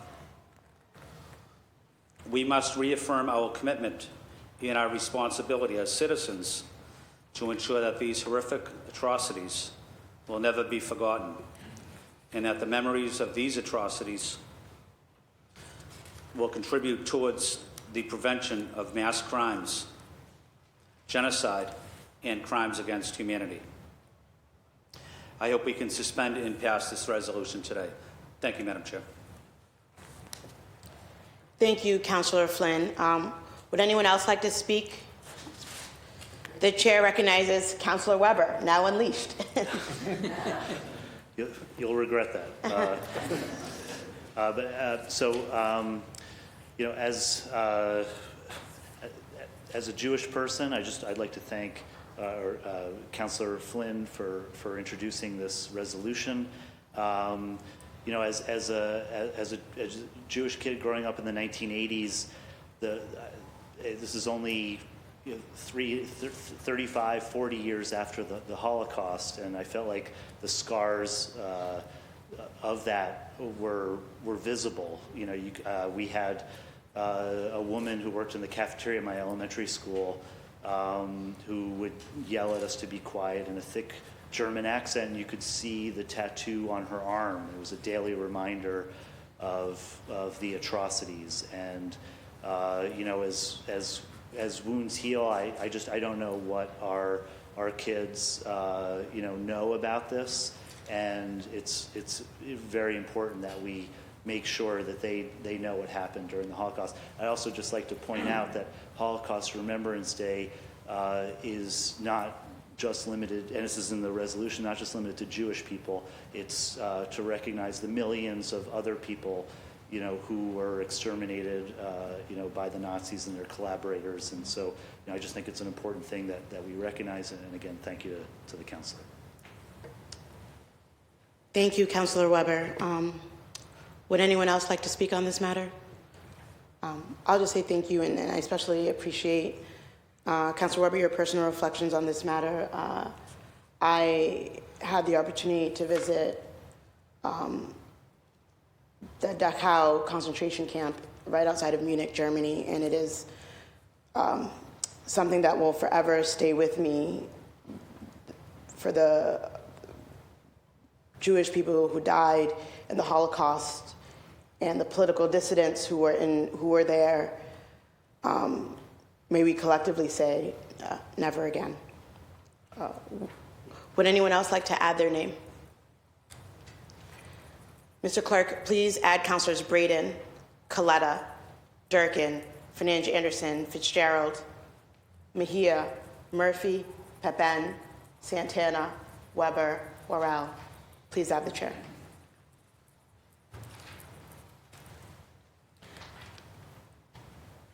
Councilor Flynn seeks suspension of the rules and passage of docket number 0269. All those in favor say aye. Aye. All those opposed say nay. Thank you. Docket number 0269 has passed. Oh, okay. Council seeks suspension of the rules and adoption of docket number 0269. All those in favor say aye. Aye. All those opposed say nay. Thank you. Docket number 0269 has passed. Mr. Clerk, would you please read docket number 0270? Docket number 0270, Councilors Fernandes Anderson and Coletta offer the following. Resolution in support of the legislature of the Commonwealth of Massachusetts to pass the Cherish Act.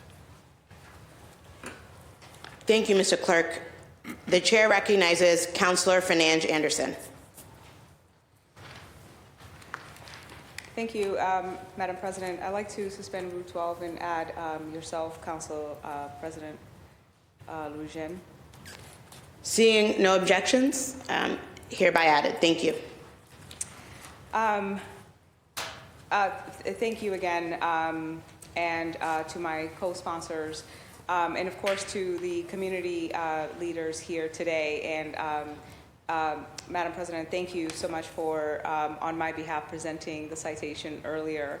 As you all know, our public colleges and universities are among the greatest resource in our state. Higher education represents a possible pathway to economic mobility, is an inherent good through the production of knowledge it creates, and graduates our public universities are more likely to stay in Massachusetts, contributing to our collective cultural, social, and economic well-being. The majority of Black, Brown, and first-generation students attend public colleges and universities, and it is vital that they continue to provide educational opportunities to students who may not otherwise be able to afford or access college. This is especially important in light of the fact that there remain systemic race and class inequities that our Black, Brown, immigrant, and working class students must overcome. Such inequities result in lower college enrollment and graduation rates, particularly for our Black and Latino students.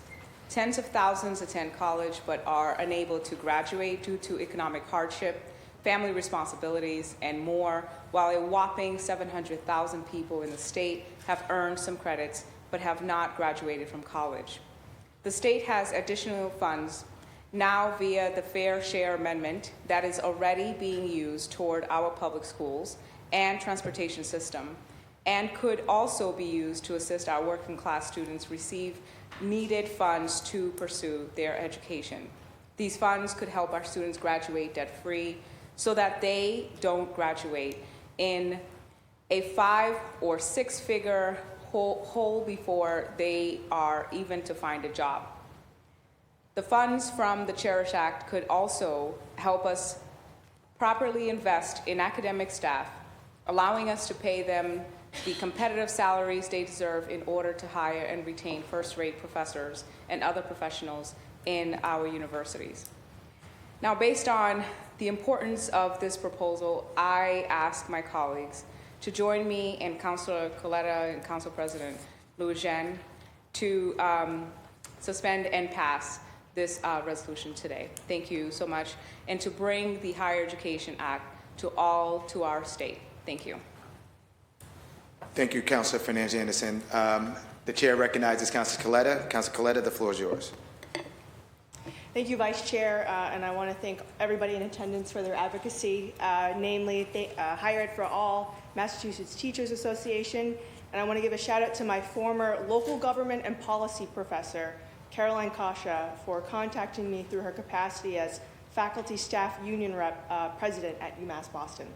I'm a proud product of all public education institutions from first grade until I graduated college. I would have been there for kindergarten, but I missed a deadline because of my birthday. Different story. I know how important it is to have all these systems well-resourced so our children can live to their fullest potential and their incredible staff fully compensated to embolden and shape young minds. More and more Americans are going to college as tuition increases. Tuition has recently grown at the fastest at public institutions, for which tuition has gone up 65% since 2000. Obtaining a degree from a higher ed institution is increasingly becoming out of reach for many who do not qualify for financial aid, or there are those like me who have taken out thousands of dollars in student loans in hope of gaining the necessary skills to become a productive member of society. We know that there are reverberating effects that impact the economic prosperity of these individuals, like owning a home, buying a car, and family planning. Passing the Cherish Act means properly investing in the Commonwealth's most important engine of democracy, opportunity, and economic prosperity. It enables more people to benefit from public higher education by increasing scholarship aid to provide debt-free college for students, creating a debt-free community college program, and for four-year universities subsequently. Eliminating student fees related to capital debt, fringe benefits, and payroll costs. And so I want to thank the lead sponsors up at the State House, Rep. Garbally, Duffy, and Senators Comerford, Kennedy, Mark, and Oliveria, and I just respectfully ask my colleagues in suspending and passing this resolution. Thank you.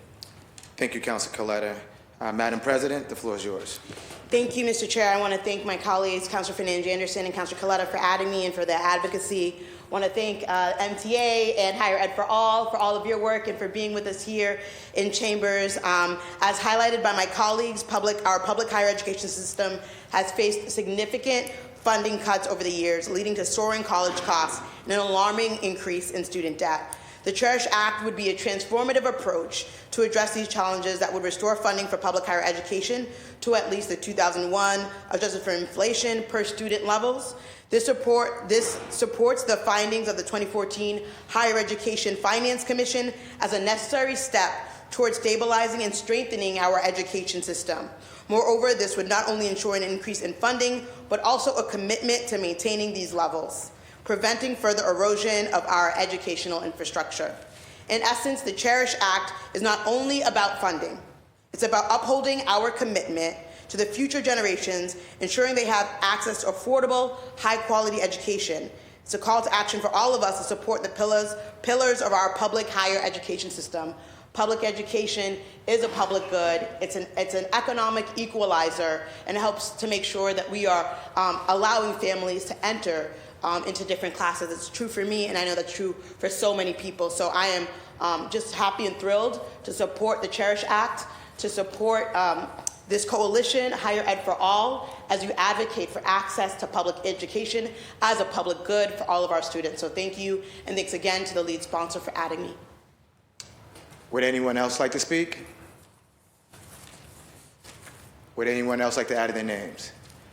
Clerk, please add Councilor Braden, Councilor Durkin, Councilor Fitzgerald, Councilor Mejia, Councilor Pepin, Councilor Santana, Councilor Weber, and Councilor Worrell. Councilor Fernandez-Anderson, Councilor Coletta, and Councilor Louis-Jean seek suspension of the rules and passage of docket number 0270. All those in favor say aye. Aye. Not the vote. Clerk, can you please do a roll call vote? Roll call vote on docket number 0270. Councilor Braden. Yes. Councilor Braden, yes. Councilor Coletta. Yes. Councilor Coletta, yes. Councilor Durkin. Yes. Councilor Durkin, yes. Councilor Fernandez-Anderson. Yes. Councilor Fernandez-Anderson, yes. Councilor Fitzgerald. Yes. Councilor Fitzgerald, yes. Councilor Flynn. Yes. Councilor Flynn, yes. Councilor Louis-Jean. Yes. Councilor Louis-Jean, yes. Councilor Mejia. Yes. Councilor Mejia, yes. Councilor Murphy. Councilor Murphy, yes. Councilor Pepin. Yes. Councilor Pepin, yes. Councilor Santana? Yes. Councilor Santana, yes. Councilor Weber? Yes. Councilor Weber, yes. And Councilor Worrell? Yes. Councilor Worrell, yes. Docket number 0270 has received a unanimous vote in the affirmative.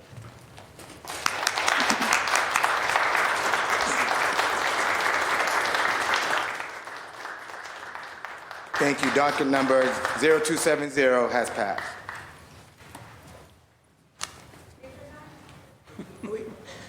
We did a picture, but because you weren't here, you are fine. You can, this is your docket. Yeah, we can take another photo. Let's do it. If the Higher Ed for All Coalition can come down for a photo. Mhm.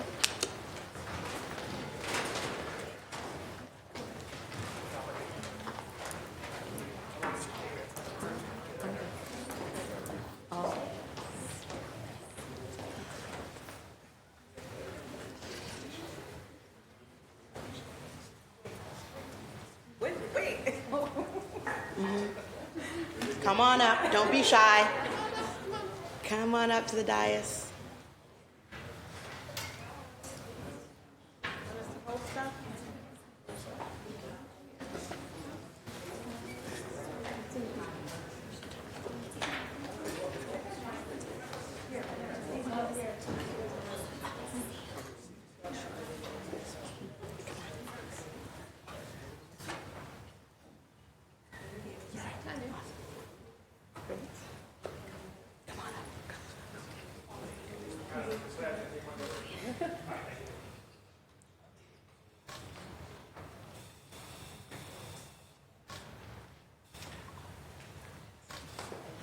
Awesome. Thank you. Thank you.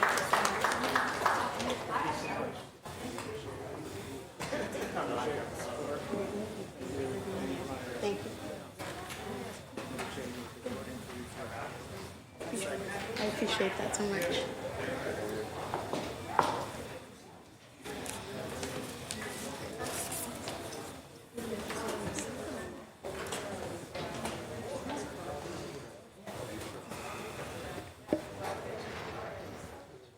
We are in a brief recess.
We are now back in session. I want to thank Ron and everyone who helped deal with the little issue we had over there.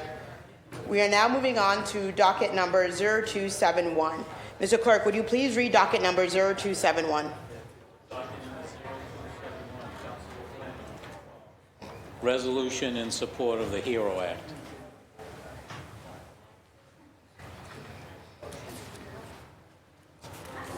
The chair recognizes Councilor Flynn. Councilor Flynn, you now have the floor. Thank you, Madam Chair. This is a resolution in support of honoring, empowering, recognizing our service members and veterans, known as the HERO Act. now at the State House.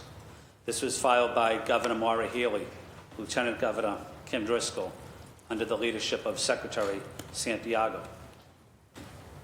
It includes 17 comprehensive spending and policy initiatives, tax credits, changes that are aimed at improving veterans' welfare in the areas of benefit expansion, a commitment to inclusivity and greater representation, modernization of veteran services.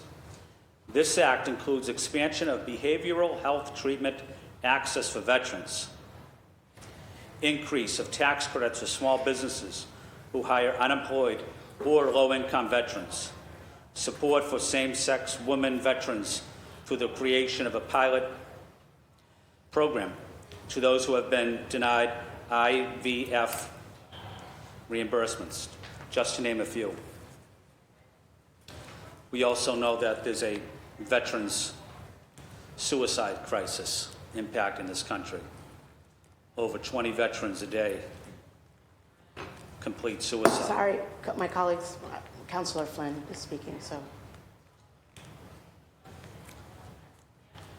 Mental health counseling is critical. The expansion of benefits will impact nearly 30,000 women veterans. Women veterans are the highest growing population in the Veterans Administration healthcare. We need to improve and focus on gender-specific quality medical care for women veterans. We have a good program here in Boston at Jamaica Plain in West Roxbury, but it's not that case throughout the country. But what happens throughout the country does have an impact here in Boston. With the proposed HERO Act and its initiatives and changes, this would modernize and bring substantial updates to the benefits, care, requirements that would meet the needs of our veterans today. Many people have already reached out to me about this. Veterans across Greater Boston, across the country, veterans organizations, complete agreement with Lieutenant Governor Driscoll and Governor Maura Healey on this. Labor unions are in support of it. Local 718, the Boston Firefighters Union, are in support of this, among others. With the proposed HERO Act, this would modernize and bring substantial changes that are desperately and critically needed here in Boston, throughout the Commonwealth.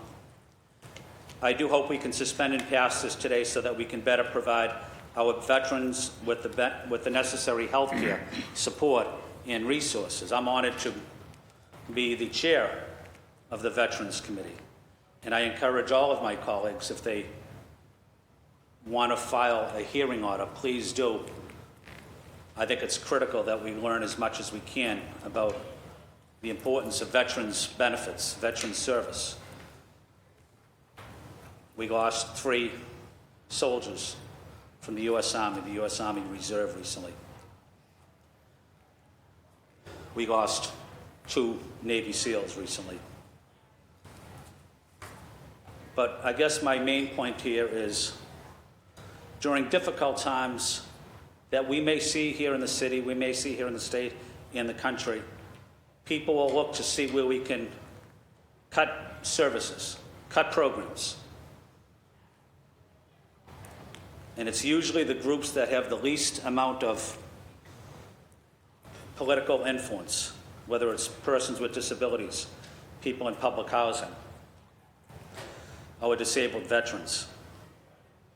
But as we go forward, let's not balance the budget on the backs of disabled veterans.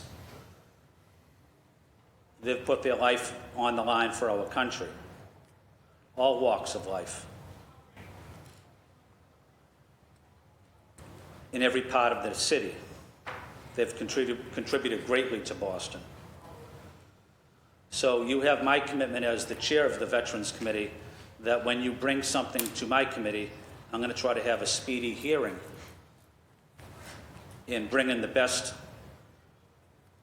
people I possibly can that can provide us with the knowledge and information we need and deserve. But I also would ask, as the Veterans Chair, is for all of my colleagues to come to every committee meeting I have and come engaged with your questions and to stay the whole time. I want to try to provide as much knowledge and information to all of my colleagues as I possibly can, so during the budget time, all of you can advocate for veteran services. That's my job. As the only veteran, I want to make sure you guys have the knowledge to do your job. I also want to thank Councilor Murphy for her commitment to veterans as the former chair. So I hope we can suspend and pass this today. Thank you, Madam Chair. Thank you, Councilor Flynn. Is anyone else looking to speak on this matter?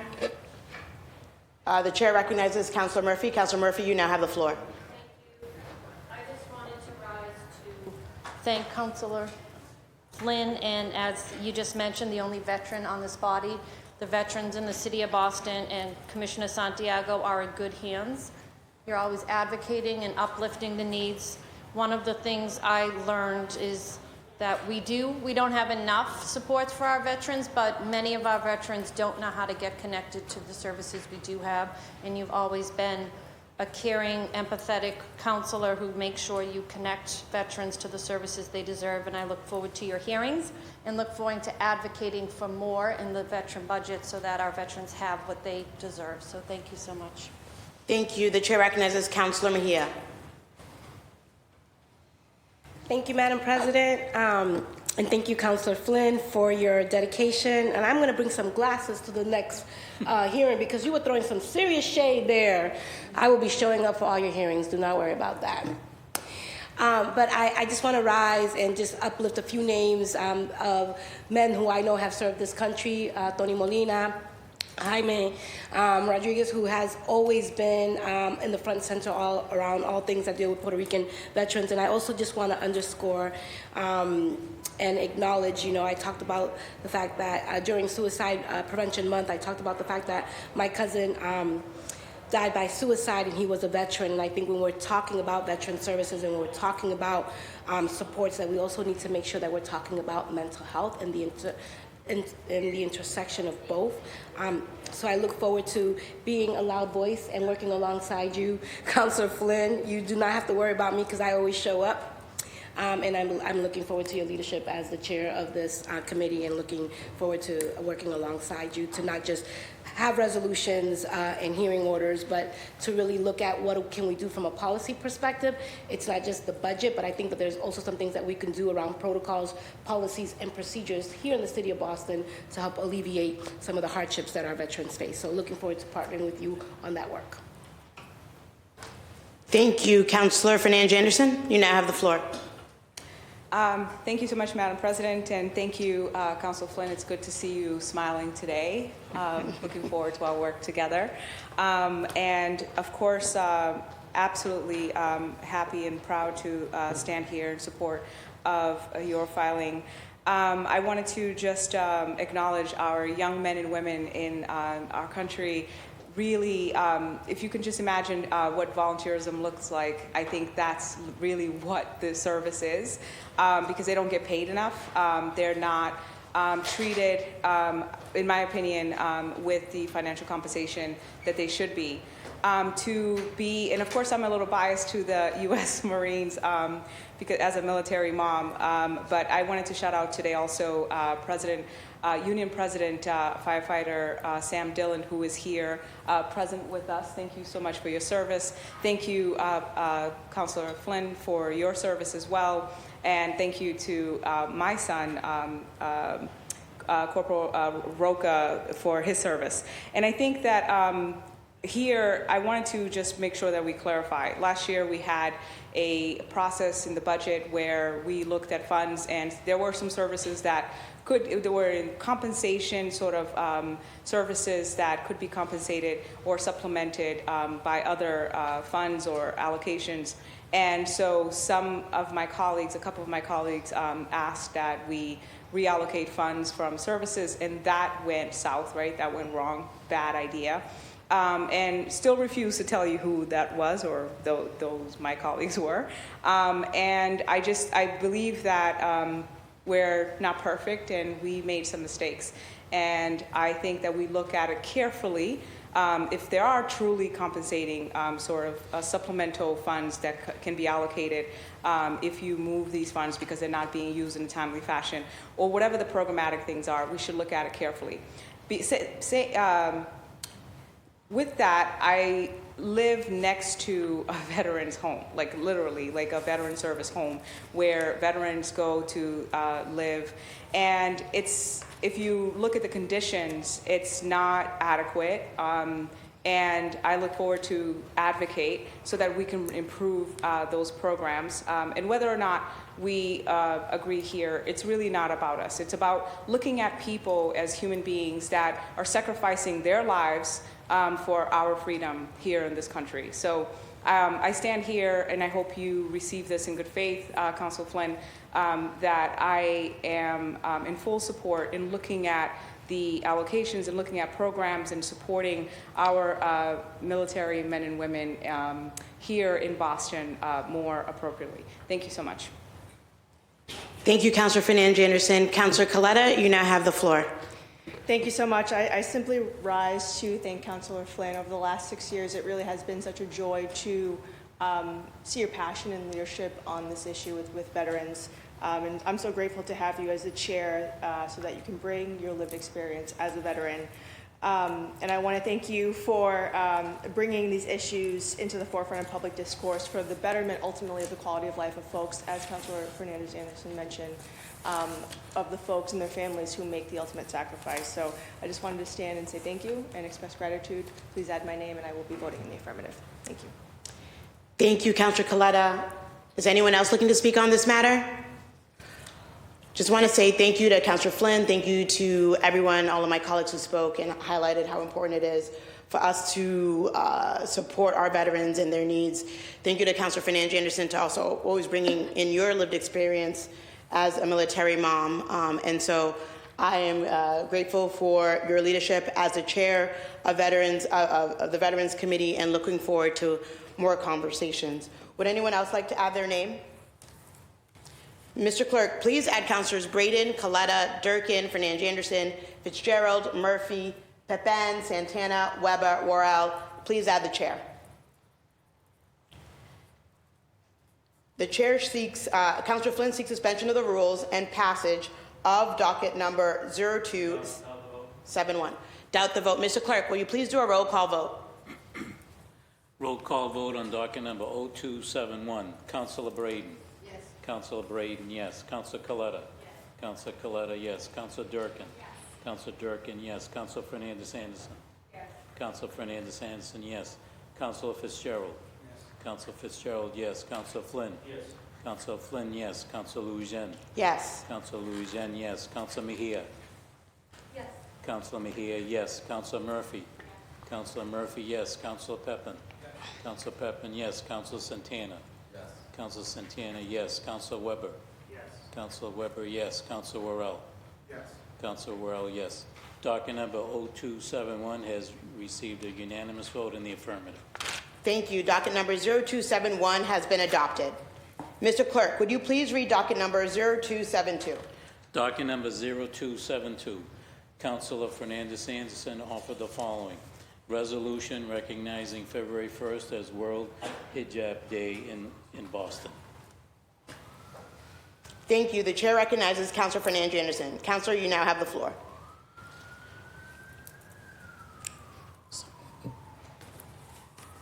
Thank you, Madam President.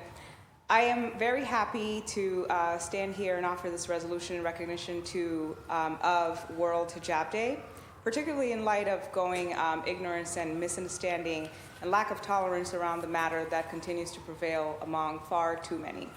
World Hijab Day was founded by Nazma Khan in 2013 to honor hijab wearers around the world now recognized each year by 140 countries. The purpose of the day is to encourage women of all backgrounds to experience the wearing of hijab, to contemplate its meaning from an educational perspective, if they should choose to do so. Additionally, it seeks to spread awareness as to why many women choose to wear hijab. like to pause there just to explain that hijab is an Arabic word. It means covering or protection, or to cover you for modesty. A scarf. So let's not romanticize it too much. Just a scarf on my head.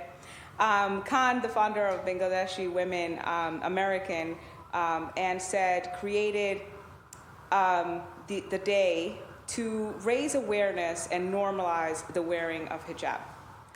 This was done in the spirit of fostering religious tolerance due to her personal experiences of facing discrimination and being bullied in school and at college, as well as being chased, spat on, and called a terrorist, among other indignities. Sadly, these are outrageous.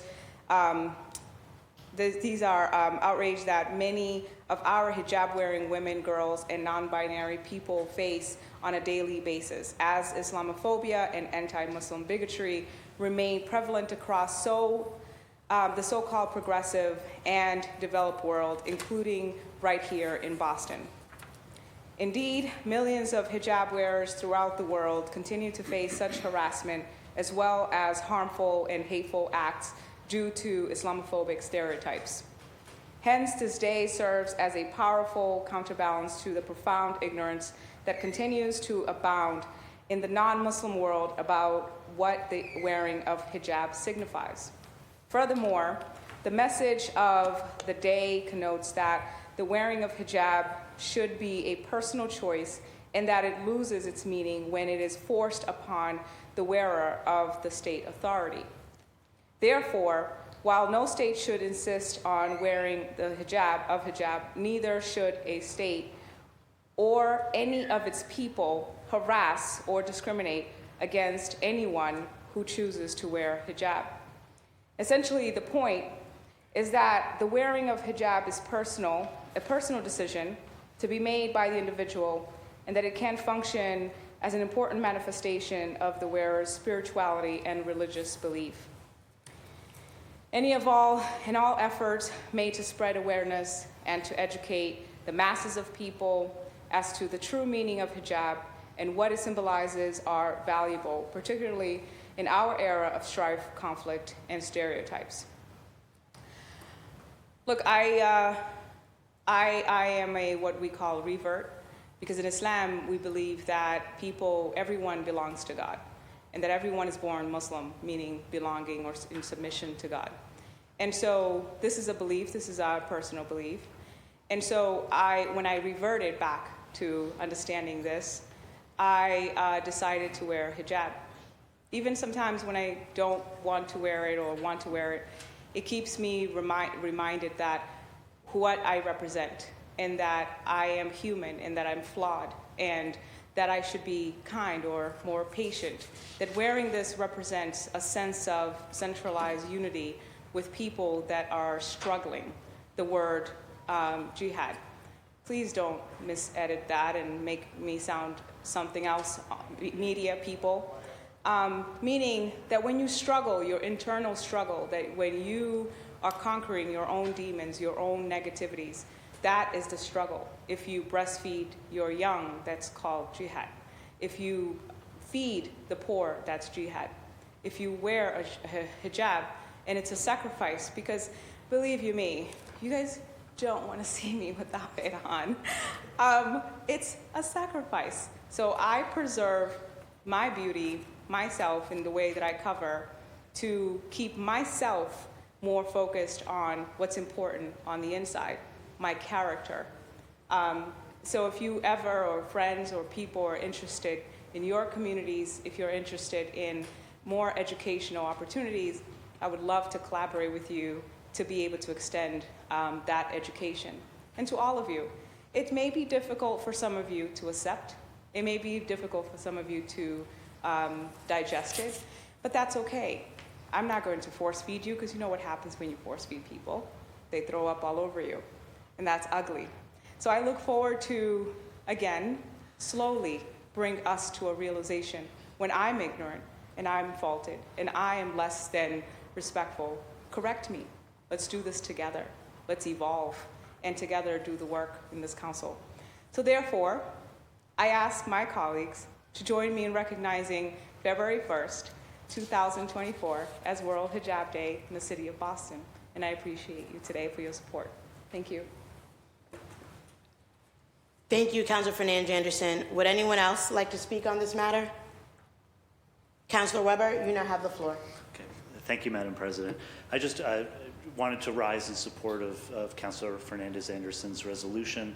You know, I think we need to support any effort to raise awareness and allow people to wear the hijab without experiencing harassment, discrimination, or Islamophobia. And so I just want to support her efforts. Thank you. Thank you, Councilor Weber. Is anyone else looking to speak on this matter? I want to thank you, Councilor Fernandez Anderson, for introducing this resolution, and I know you spoke on this last year as well, so thank you. Would anyone else like to add their name? Mr. Clerk, please add Councilors Braden, Coletta, Durkin, Fitzgerald, Flynn, Mejia, Murphy, Pepin, Santana, Weber, Worrell. Please add the chair. Councilor Fernandez Anderson seeks suspension of the rules and passage of docket number 0272. All those in favor, say aye. All those opposed, say nay. Mr. Clerk, please do a roll call vote. Roll call vote on docket number 0272. Councilor Braden. Yes. Councilor Braden, yes. Councilor Coletta. Yes. Councilor Coletta, yes. Councilor Durkin. Yes. Councilor Durkin, yes. Councilor Fernandez Anderson. Yes. Councilor Fernandez Anderson, yes. Councilor Fitzgerald. Yes. Councilor Fitzgerald, yes. Councilor Flynn. Yes. Councilor Flynn, yes. Councilor Louisiane. Yes. Councilor Louisiane, yes. Councilor Mejia. Yes. Councilor Mejia, yes. Councilor Murphy. Councilor Murphy, yes. Councilor Pepin. Yes. Councilor Pepin, yes. Councilor Santana. Yes. Councilor Santana, yes. Councilor Weber. Yes. Councilor Weber, yes. And Councilor Worrell. Yes. Councilor Worrell, yes. Docket number 0272 has received a unanimous vote in the affirmative. Thank you. Docket number 0272 has been adopted. Mr. Clerk, would you please read docket number 0273?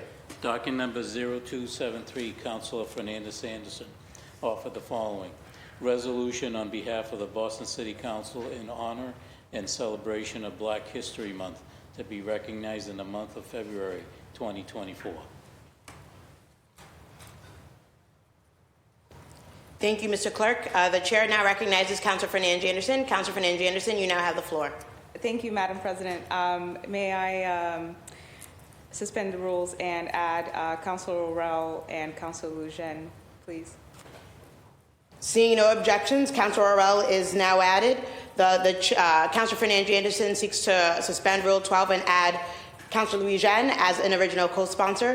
Seeing no objections, the rule is suspended and Councilor Louisiane is added. Councilor Fernandez Anderson, you now have the floor. Wakanda forever. No, I'm going to stick to the script. Thank you, Madam President. So, of course, this is like super, super, super exciting. We're getting into the month where we celebrate all of, is it 26 or 27 days, whatever? 28 days. All of our 28 days. 29, sorry, we're at 29. Oh, 29. Oh, leap yes. year. Okay, great.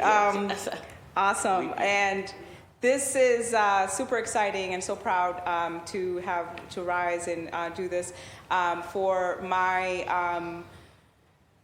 Afro-Latinos aquí. Like, I would love to have suspended the rules and also I would have loved to have done that. I would have loved to add Councilor Mejia and add Santana and everybody else that I consider brown here that is not Councilor Coletta. I would have added her. I would have added Ms. Braden. I would have added all of y'all because you all invited to the cookout.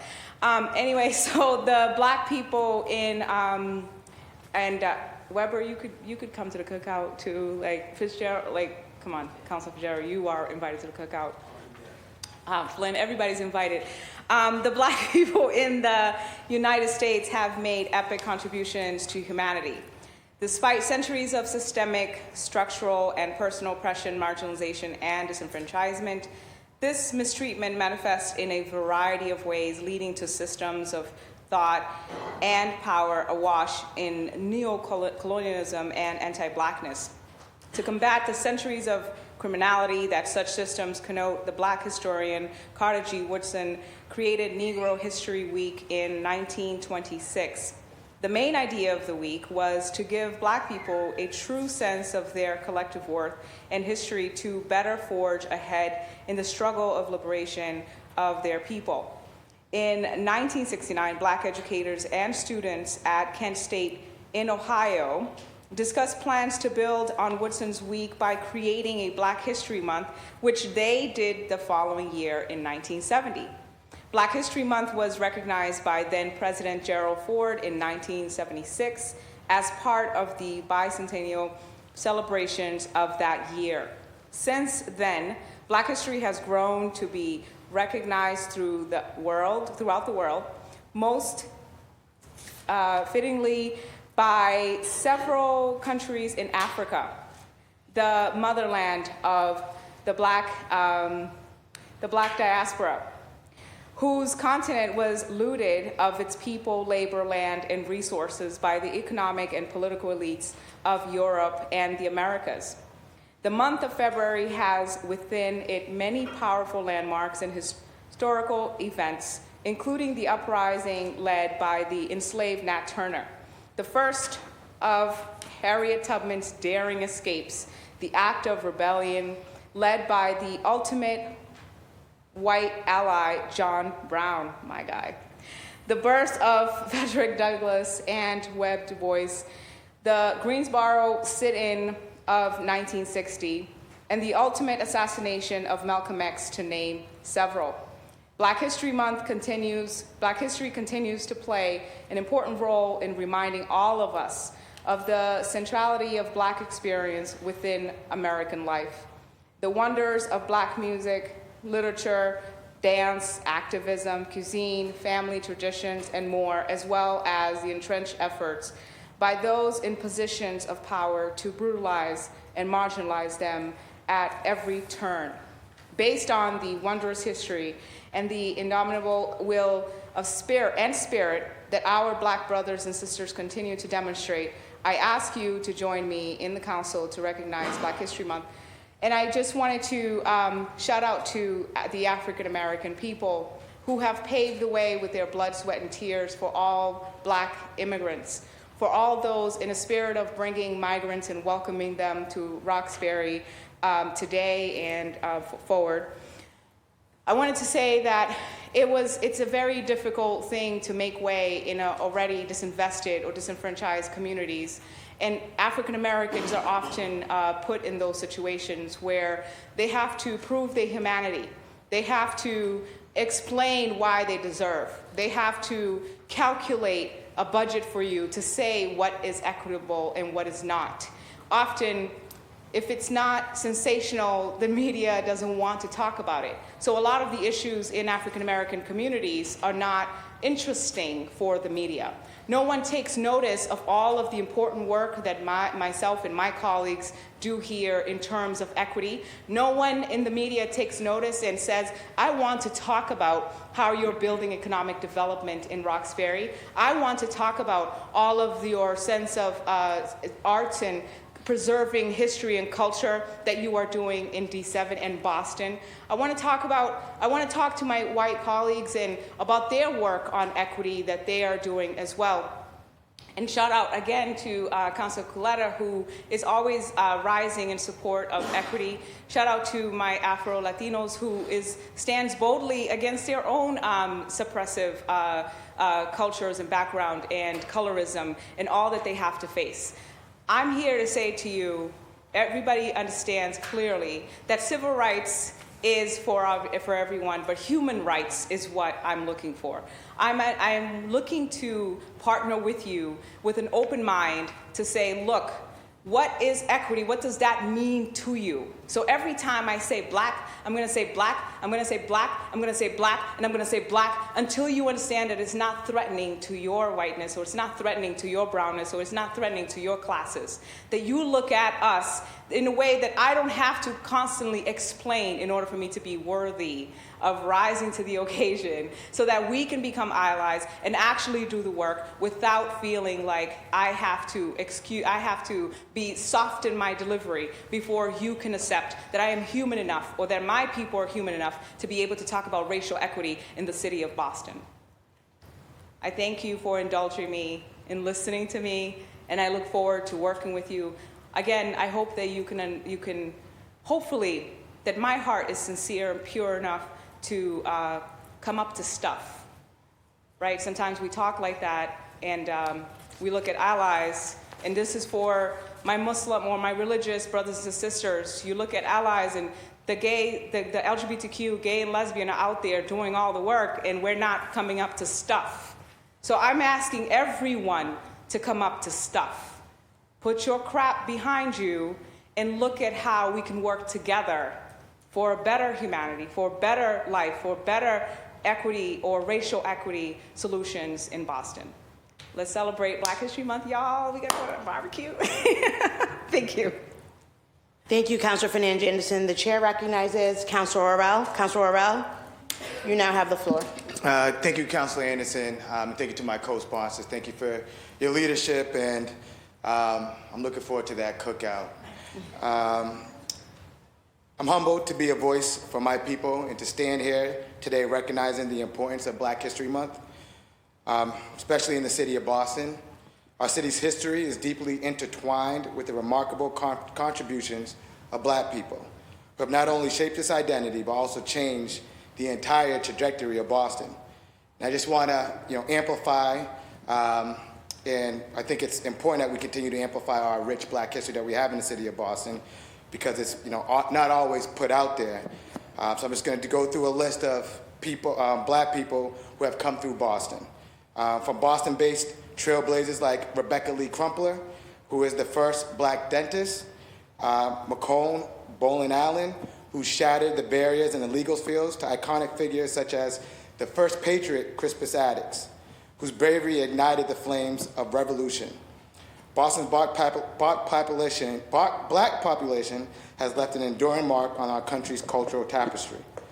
Boston holds the honor of being home to the first Black senator, Edward Brooke, and also boasts the oldest branch charter of the NAACP, established in 1912.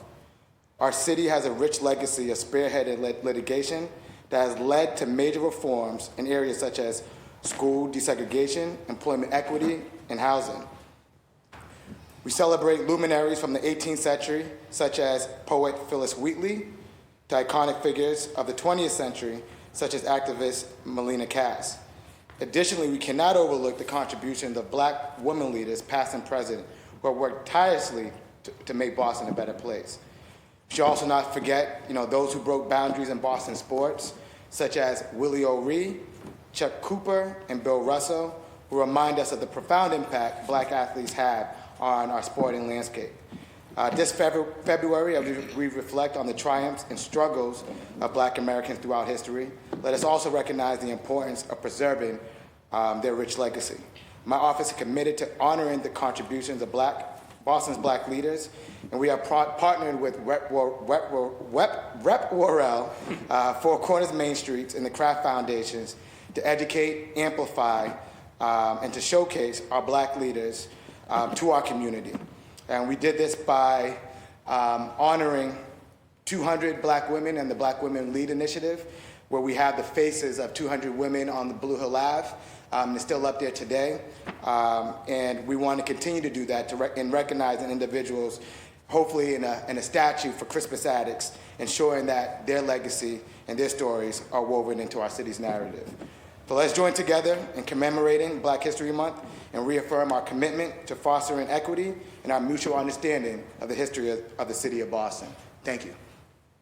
Thank you, Councilor Orrell. I'll just speak briefly as an original co-sponsor. Thank you, Councilor Fernandez Anderson, for introducing the resolution, and Councilor Orrell. I love Black History Month, also known as Black Heritage Month in some spaces. We have to know that American history is Black history, and Black history is American history, and we have to do a better job in our schools. I'm excited to hear that there are schools now where African American history is offered at the AP level, and so we still have so much more to do. We're still bending that moral arc of the universe towards justice. We are on the heels of MLK weekend, where everyone picks out a favorite MLK quote. But it's not just about the quote, it's about the work, as Councilor Fernandez Anderson said, to really center equity, racial equity, and to correct for our past harms. But it's also a moment to celebrate all that we've achieved, all those who've attempted, and all those who are still striving. I was today looking at the wall of past city council presidents and was looking at Bruce Bowling, was looking at Charles Yancey, and all of those who paved the way, and all of those who tried and attempted and didn't make it, and they are legacy. And so I'm excited to have you all as colleagues and for this council as a body to celebrate Black History Month, which we'll be doing on February 18th here at City Council, where we'll be also honoring our small businesses. So thank you so much for adding me, and I look forward to celebrating Black History Month, Black Heritage Month with all of you. And I think Councilor Rao did a good job of uplifting how much rich Black history we have here.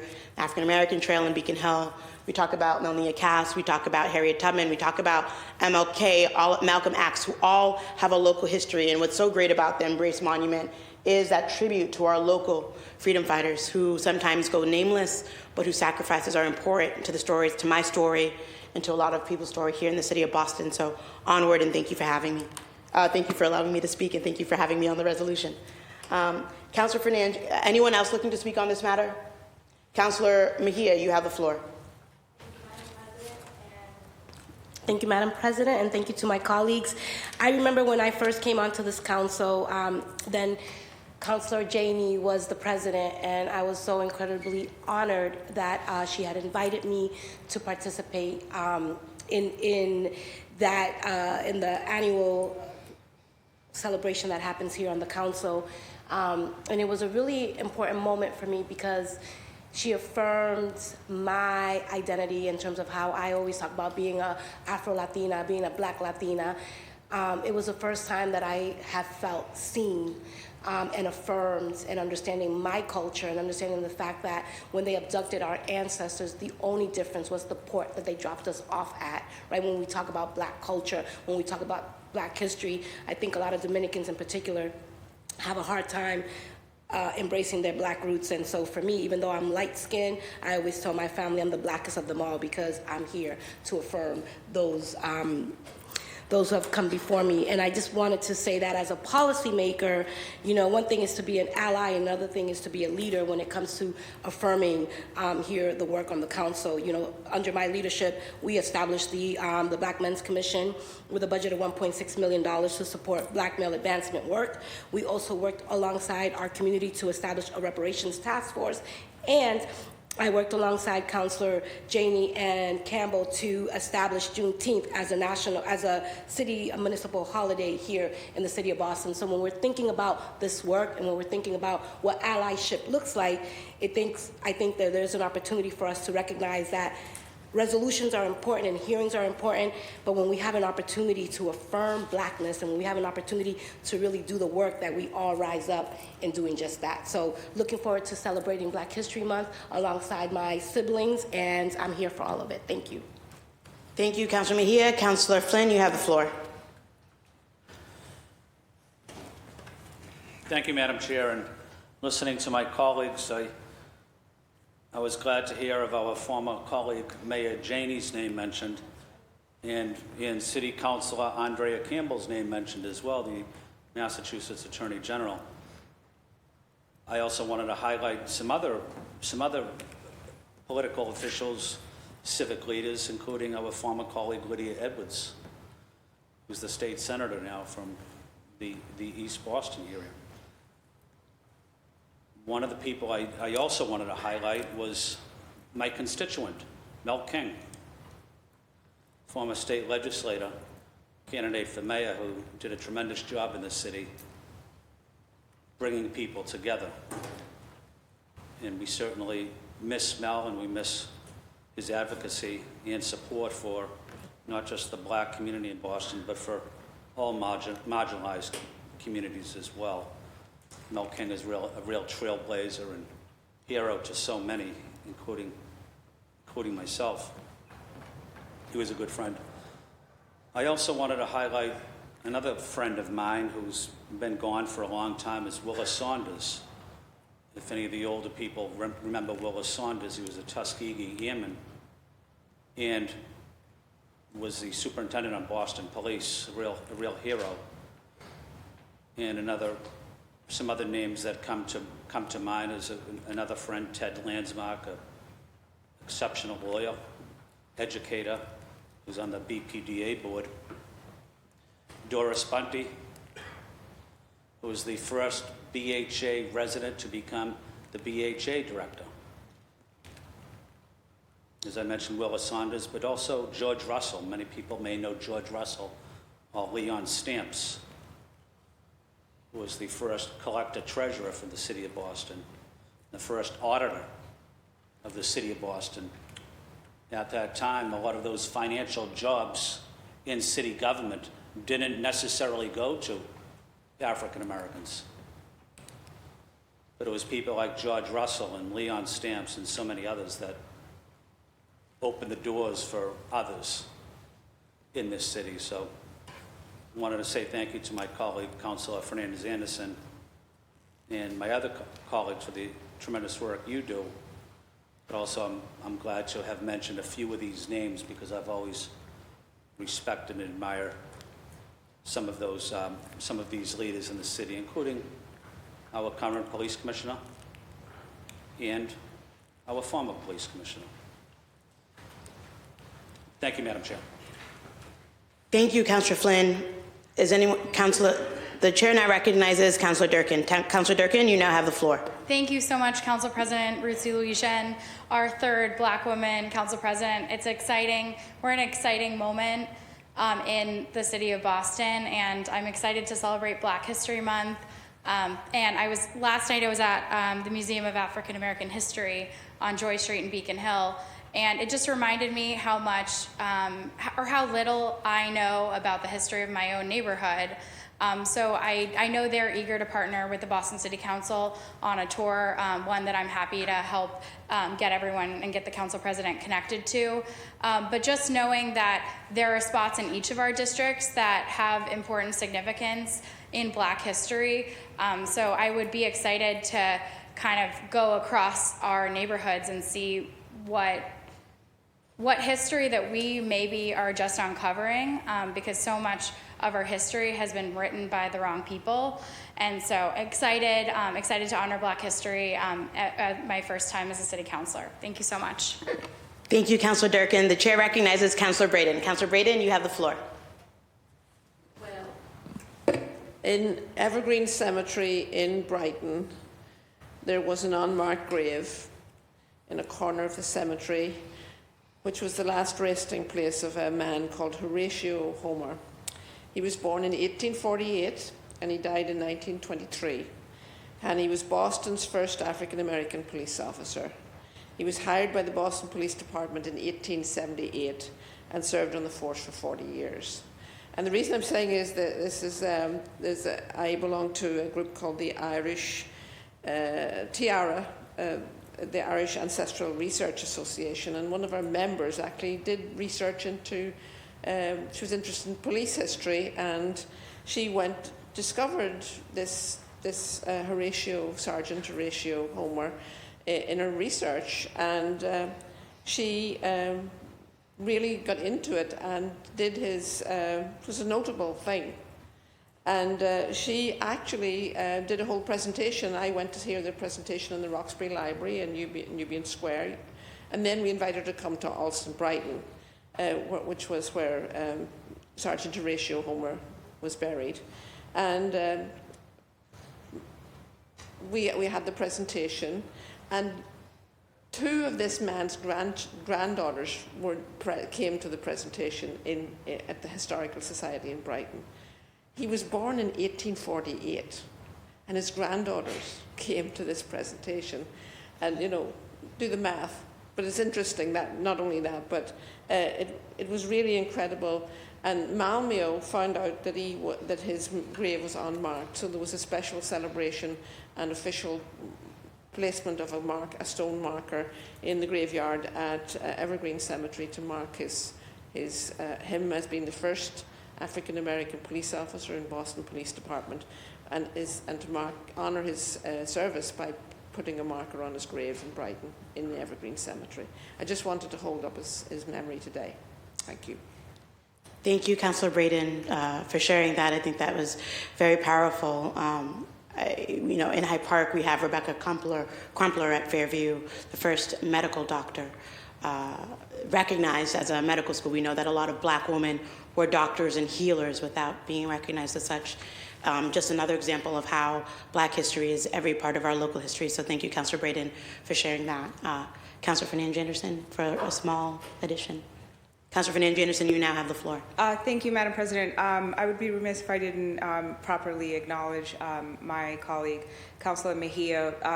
Councilor Mejia, you have been the exemplary counselor in terms of the work on racial equity, and I wanted to properly rise and acknowledge that. And I appreciate your courage and your presence, your heart, and you standing in your identity and being able to do this work. I've partnered with you, or you added me to the Reparations Task Force, and I look forward to working with you as the chair of Civil Rights, moving the reparations RFP forward. Looking forward to working with you on other things as well. Yes, you have done tremendous work here for racial equity and for Black people in the diaspora. In that spirit, I wanted to say that I think we can responsibly and appropriately celebrate this month, where we can include the diaspora without, and again, responsibly and respectfully do it in a way that we are one united people. So for the Black History Month, I'm encouraging those at home watching that we include our Latino brothers and sisters, Afro-Latinos brothers and sisters, and all of the diasporas, the Caribbean, the African continent, so here in the United States, so that we can celebrate as one united people. Thank you. Thank you, Councilor Fernandes Anderson. And I also want to thank and uplift Councilor Durkin for mentioning, and I think it was mentioned as well, but when I was saying the photos of Councilors Bowling and Yancey, in addition, Council Presidents Bowling, Yancey, Janey, Andrea Campbell, and Janey. So I want to thank all of them for the legacy that they've given me. So Councilors Fernandes Anderson, Councilor Worrell, and Louis Jean's suspension of the rules. Oh, got it. See, add their names. Would anyone else like to add their names? Mr. Clerk, please add Councilors Braden, Coletta, Durkin, Fitzgerald, Flynn, Mejia, Murphy, Pepin, Santana, Weber to docket number 0273. Sorry, 0273. Councilor Fernandes Anderson, Worrell, and Louis Jean, suspension of the rules and passage of docket number 0273. All those in favor say aye. Aye. All those opposed say nay. The ayes have it. This docket has been adopted. We are now moving on to personnel orders. Mr. Clerk, would you please read the personnel orders? Docket number 0274, Councilor Louis Jean for Councilor Mejia. The chair moves for passage of docket number 0274. All those in favor say aye. Aye. All those opposed say nay. The personnel order has been adopted. We are now moving on to green sheets. Is anyone looking to pull anything from the green sheets? We are now moving on to late files. I'm informed by the clerk that there are 3 late file matters. Two late file matters. 1 personnel order and 1 consent. There are 3, right? Yeah.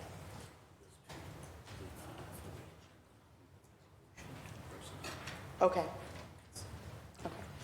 I'm informed by the clerk that there are 3 late file matters. 1 personnel order, 1 resolution, and 1 for the consent agenda. We will take a vote to add these matters to the agenda. All of those in favor of adding the late file matters say aye. Aye. All opposed say nay. The ayes have it. The late file matters have been added. Councilor Flynn, your light is on. I'm not. May I ask a question? Is it about the late file matters? Yes. It's about the green sheets. About the green sheets?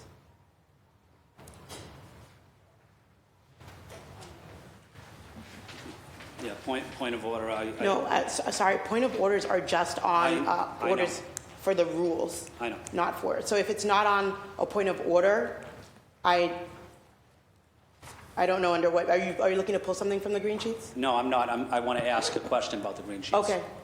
And the reason I'm rising is because there's a federal grant that's in the green sheets now, but the time for us to act on it is now. I am concerned that if we don't act on it, other cities and towns across Greater Boston need this funding so that they can keep their communities safe. Boston might be okay, but we need to provide support to Chelsea and to Quincy and to other areas. But I am concerned that if we don't pass this today, Madam Chair, that other communities will be placed in, their safety will be impacted, and I can't take that chance. I'm requesting, is there any way we could? Do you want to pull it? Would you like to pull it? Yes, I would like to pull it. Seeing no objection? The vice chair, the chair, who I believe has, and the vice chair, can pull something from committee. Was that what vice chair would you like to pull it from committee? I know there's still some I know some of my colleagues still have some outstanding questions, and I do want to give them the opportunity to get some of their questions answered. Madam Chair, thank you. Thank you, Councilor Rowe. I understand that, but we've had so many opportunities to discuss this, and the police and fire and first responders are desperately in need of this funding. They want to keep our city safe. They want to keep our neighborhoods safe, but also it's about working and partnering with cities and towns in and around Boston. I just can't take the chance that we're sitting on this grant and some potential emergency disaster could take place.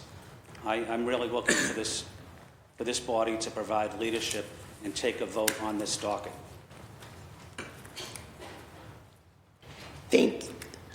Thank you, and I just spoke with the clerk. We are ending discussion on this. I am also prepared to vote on this docket. Because it's been filed within 60 days, only the chair can actually move to pull the docket, the chair or the vice chair. If they are looking to pull the docket, they can do so, but if not,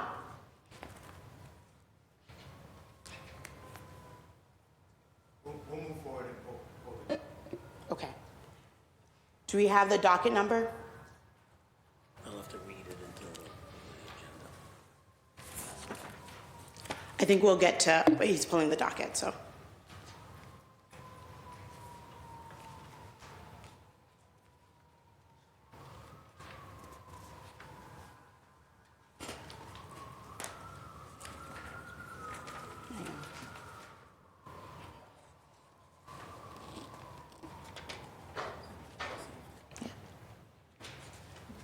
Do you have the docket number?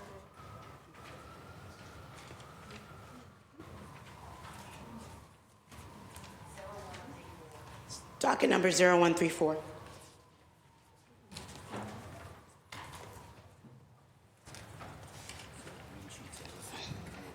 Okay, it's docket number 0134.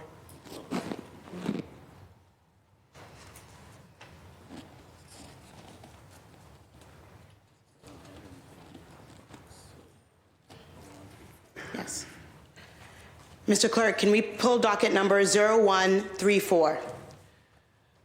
From the green sheets on page 4, from the Committee of Public Safety and Criminal Justice, docket number 0134, message and order authorizing the City of Boston to accept and expend the amount of $13,317,200 in the form of a grant from the fiscal year 2023 Urban Area Security Initiative, awarded by the United States Department of Homeland Security, passed through the Mass Executive Office of Public Safety and Security, to be administered by the Mayor's Office of Emergency Management. The grant will fund planning, exercise, training, operational needs that will help prevent, respond to, and recover from the threats of acts of terrorism, including chemical, biological, radiological, nuclear, and explosive incidents. Thank you, Mr. Clerk. The chair recognizes the vice chair of the committee. You've had a hearing on this? Oh, sorry. We've had a hearing on this. The administration has responded back with a lot of information that was sent out on January 22nd to all of our council colleagues. So time to suspend and pass these funds that our public safety officers and Office of Emergency Management desperately need. Thank you, Councilor Orrell. Are there any objections from the committee members? If not, are you looking to move this to a vote, Councilor Orrell? Yes. All right. Was anyone looking to speak on this matter? Councilor Braden, you have the floor. This is speaking on the matter before we vote. Councilor Braden, you have the floor. Madam President, I fully intend to support this docket, but the questions we had outstanding were the fact that as a pass-through entity for federal grants, the City of Boston must have internal controls to monitor the activities of sub-recipients, to ensure that the sub-award is used for authorised purposes in compliance with federal regulations, and to ensure performance goals are achieved.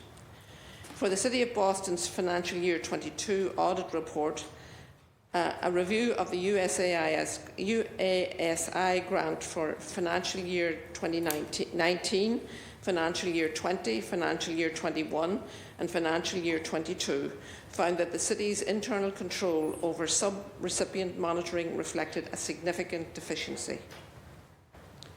The report stated that the City did not perform a formal evaluation of each sub-recipient's risk of non-compliance with federal statutes, regulations and terms and conditions of the sub-award for purposes of determining the appropriate sub-recipient monitoring to be performed. It appears to be due to inadequate policies and procedures surrounding both the initial risk assessment of the sub-recipients as well as follow-up and when sub-recipients when differences were noted between funding amounts reported to the sub-recipient by OEM and the amounts reported of the sub-recipient's schedule of expenditures for federal awards. This is why I asked for a further discussion of this. I asked the Chair to send our questions off to figure this out before we had a vote on it. I appreciate the importance of this, but we also have a responsibility for a good oversight over expenditures, especially with relation to federal grants. So that's my reason for I will vote present today. Thank you. Thank you, Councilor Braden, and I agree with you that we have an incredible oversight responsibility. Councilor Coletta, you now have the floor. Thank you so much, President Louis-Jean. I voted in the affirmative for this last year. I'm going to stay consistent and vote yes for it again. These funds fund 90% of the Office of Emergency Management. Every time they show up to a fire or disaster, the grant funds that. OEM does all of the emergency management planning that supports my district. Specifically, the training through this grant funds all public safety tech rescue and swift water rescue. And it would fund high water vehicles in the region to support calls for flooded residents. I always talk about when, not if, a hurricane is going to hit Boston. And so for those reasons, I do intend to vote yes on this grant. Thank you. Thank you, Councilor Coletta. Councilor Mejia, you have the floor. Councilor Mejia, you now have the floor. Thank you, Madam President. And I do appreciate the Vice Chair's consideration for allowing us to have democracy play out. And I do appreciate the fact that there was a hearing. The hearing happened under a different council, right? So while I do appreciate the fact that some of the council colleagues have been briefed, I do believe in honoring the integrity of what this body is supposed to do, and that is really to be the checks and balances to the administration. And so for me, I have some serious concerns about just approving something without a formal process. And I think that because we've been so criticized for being a rubber stamp, I don't want to set the tone that that's how we're going to operate. And though under normal circumstances, for an amount this huge, we normally have some sort of public discussion in which people are able to deliberate. And so for me, because I am the chair of Government Accountability, Transparency, and Accessibility, I feel really uncomfortable about just taking a vote without some sort of process or some compromise. If my colleagues are looking for additional questions, and even if we could just send them over email and have them answered, I think that in the spirit of maintaining the integrity of this body, I think it's important for us to do our due diligence, which is why I'm gravely concerned about just taking a vote just for the sake of taking a vote. I don't think that that's going to send the right message to our constituents, especially because they already fear that we are just going to be rubber stamping everything that comes through this council. I don't want to set the stage as our first vote under $13 million to just go on as business as usual. I don't think it's fiscally responsible for us to do so, and I think it's going to set the stage for creating further mistrust in this body. So that is why I am advocating for us to, at the very least, honor the fact that there's still some unanswered questions. And to everyone's surprise, I am not opposed to supporting this. I think it's really important. But I am more concerned about the process. For me, the process is far more important than the outcome. And so while I do support the initiative, I think for me, it's about maintaining the integrity of this council and making sure that we have a process.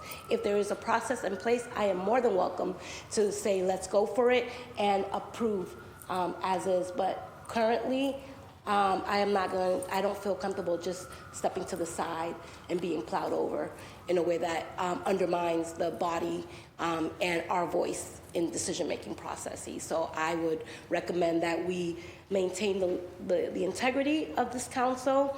And I agree with Councilor Braden. My vote is really more about the process, less about the merit of what is at hand, just for the record. Thank you, Councilor Mejia. Councilor Murphy, you now have the floor. Thank you. And again, I rise to say that I've been in support of this grant since it came to a hearing by then Councilor Flaherty on December 11th. Many of us, it was a different body then, many of you weren't councilors then. And on December 12th, questions were brought back, as many questions we did have from the council. And Councilor Flaherty then made sure that all questions we had were answered so that we had that information. All of us had that information before the vote on December 13th. I voted yes, it didn't pass, that's why it's here again. Last week, when it was pulled from the, to be voted on, to suspend and pass last week, I then was, like Councilor Mejia, saying, what about the process? The answers to the questions we received by email from Megan Kavanaugh on December 22nd were the same questions we had on December 12th, the day before we voted on the 13th. So my question then is the same question I have now. Why, the whole purpose of the council meeting and placing a docket into a committee is to hold a hearing. Why wasn't a hearing held? And why are we now discussing it on the council floor? 7 days passed, and I hadn't heard from anyone about whether or not. I saw on Friday when Candace shared the council schedule that there was nothing scheduled for Monday or Tuesday, which were open time for us to hold a hearing and get questions asked. I understand the importance. I'm going to be voting yes again for this, but I just would like to know why we didn't hold a hearing. But now today, you didn't want to pull it from the green sheets because you say there are new questions. So why didn't we try to hold a hearing on Monday or Tuesday? Because I'm not sure that we'd even hold a hearing before the next council meeting. So I'm going to make sure to vote and hopefully it passes today. But that's what I just want to ask on the record. Because I haven't seen any other questions. I asked last week, were there new questions? And I didn't get an answer to that because I wanted to make sure that we weren't violating any open meeting laws or that only some councilors had information. We all need to have access to the same information so we know what we're voting on and that we all feel confident that we're voting on the same thing. Thank you, Councilor Murphy. Councilor Rao, would you like to respond? Councilor Rao, you now have the Yeah, floor. I can respond. I mean, Councilor Braden brought up a few of her questions that she still had. So those are right. And then on top of that, I believe, clerk, correct me if I'm wrong, anyone in the committee could host a hearing. Usually from the chair. But can anyone host a hearing? No. It's usually the chair. Okay, Yeah. it's usually the chair. So yeah, if any question some of the questions Council Braden has presented, and like I'm willing to communicate that to the administration, but we're looking to suspend and pass just because public safety has asked for this money, so it won't further delay any operations. Thank you, Councilor Worrell. The chair calls on, you have your light on, Councilor Fernandez Anderson? Thank you, Madam President. I hope it's okay that I stay seated. I just wanted clarity on Councilor Mejia through Madam President. Clarity on both my colleagues, Councilor Mejia and Councilor Murphy. So if the hearing happened prior to the new councilors, do any of the new councilors have questions, or does Councilor Mejia have questions? Thank you, Councilor Fernandez Anderson. Councilor Mejia, you have your light on if you.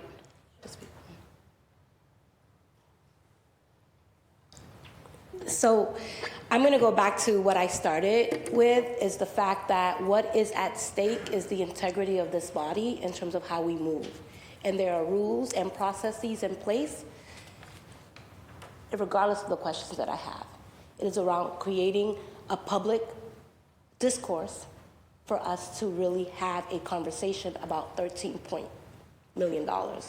And so for me, it's more about the process and making sure that we feel, so, okay, you know what, I'm gonna be honest. The way this council works and how we move, it's all about who has access to information and who does not. And I don't think, right, for us to walk into this chamber already, I found out at 7 o'clock last night that this was going to go down. That's just not how we do business, right? We need to be able to be transparent. And if people have had sidebar conversations and have already negotiated with the administration, right, that's not collaborative.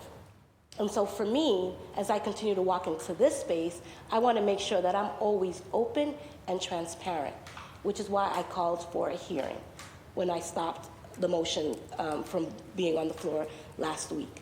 I was really concerned that the entire week had gone by and no hearing, and I was surprised to hear, right, because I didn't hear about it until this morning because I had a missed call after 7 o'clock last night, that this was going to be pulled from the green sheets.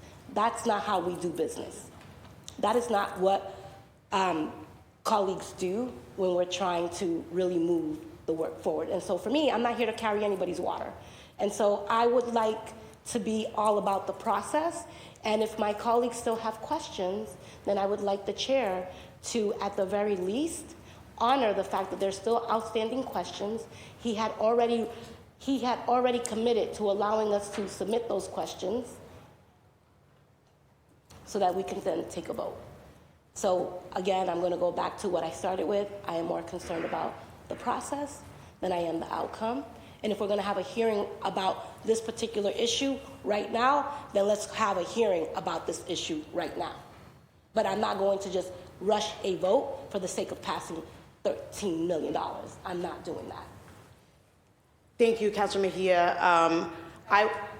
One moment. I will just state that as someone who had questions last time and was given the answers on the day of our meeting last time, 727 pages, to really make sure that though we're complying with our surveillance order, that my team need to do a deep dive in the answers and make sure that we felt comfortable. This is a grant that we voted for in the past that's actually passed unanimously on this body, with me being present.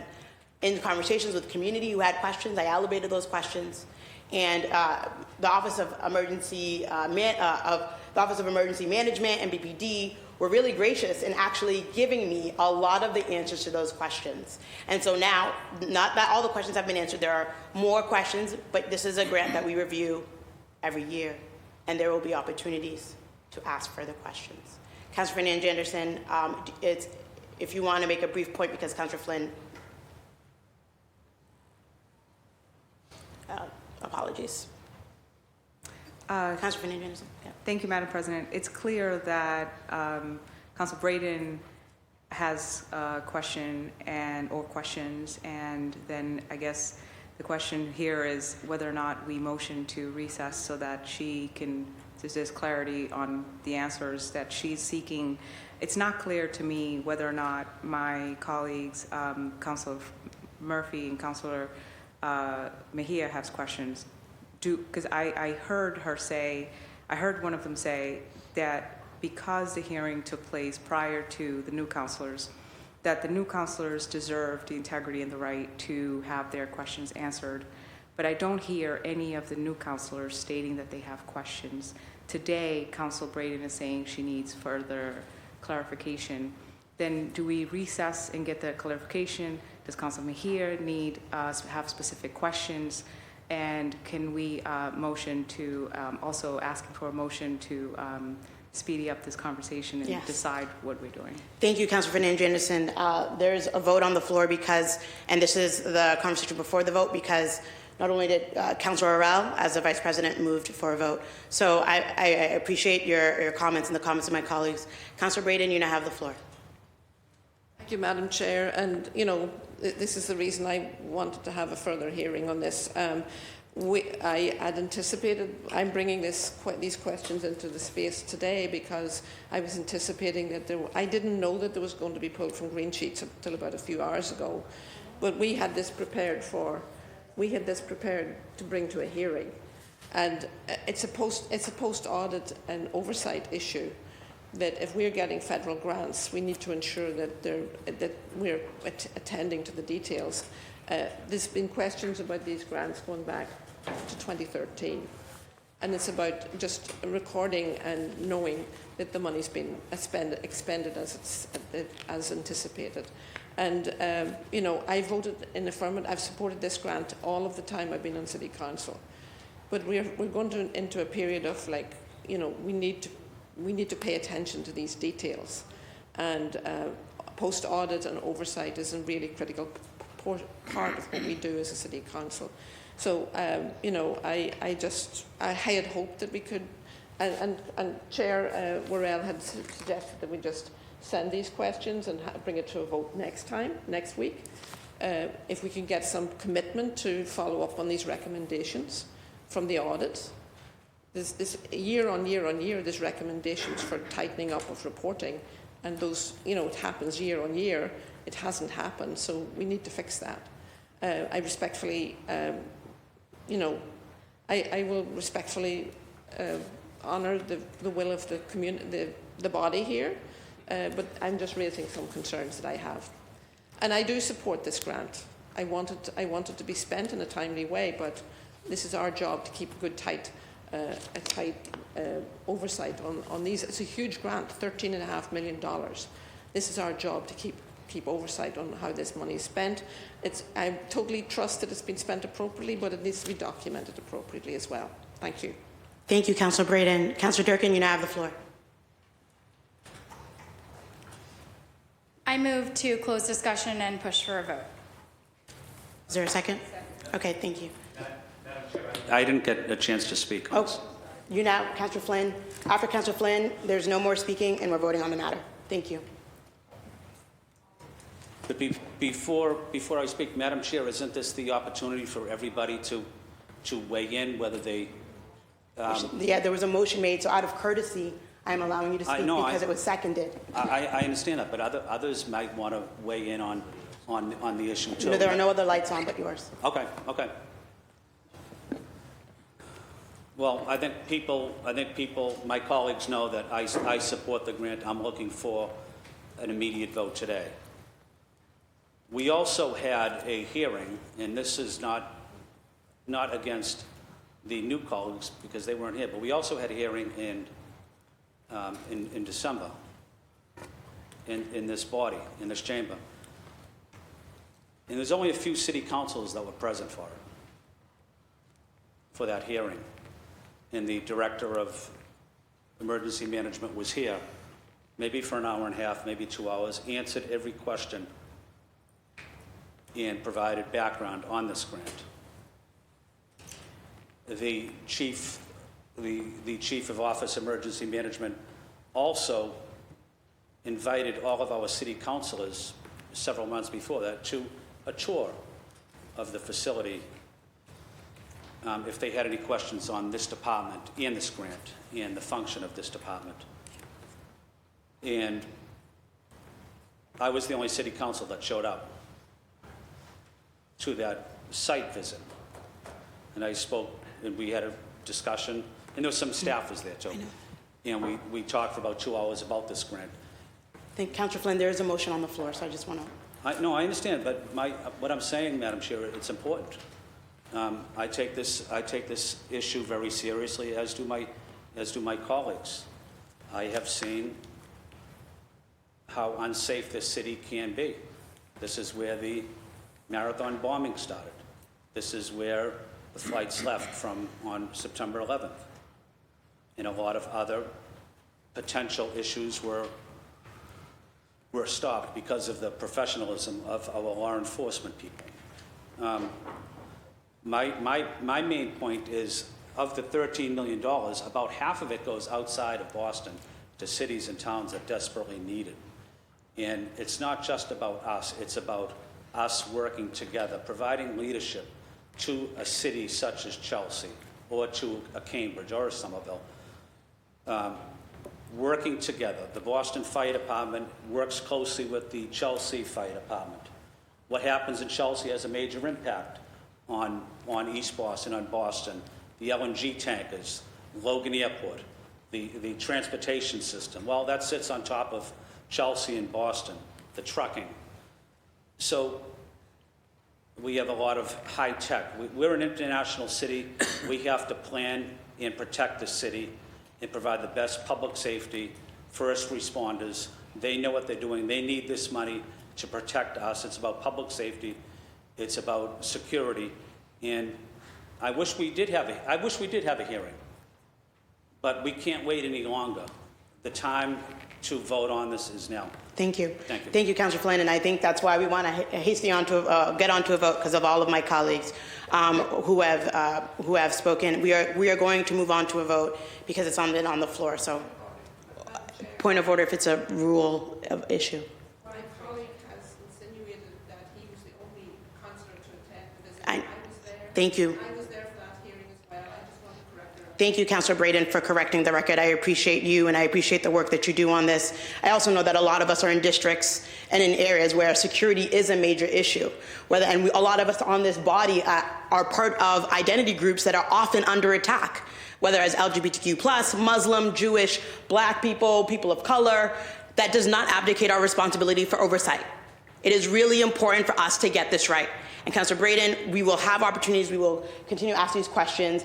I have questions as critical as I can be of surveillance and the powers that we give police bodies. I also know that security and safety is important for this body. It's important for this community and for this city. And so I thank you, Councilor Rao, for moving for the vote. I thank you, Councilor Flynn, for your statements, which I know a lot of people share. And we've heard from people like JCRC, who talk about the white supremacist groups and about how a lot of us face terrorism, both foreign and domestic.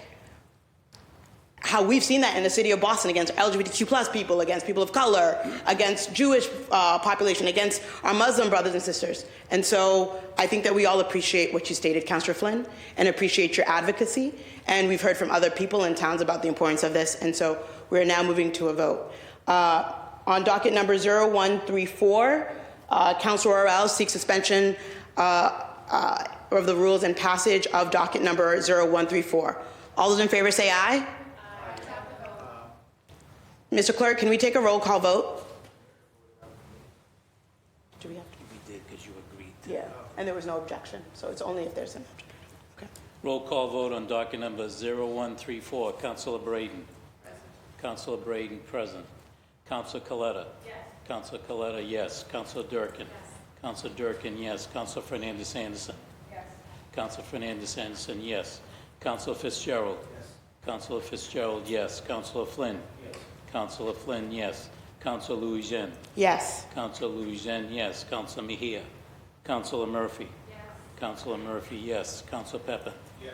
Councilor Pepin, yes. Councilor Santana. Yes. Councilor Santana, yes. Councilor Weber. Yes. Councilor Weber, yes. Councilor Worrell. Yes. Councilor Worrell, yes.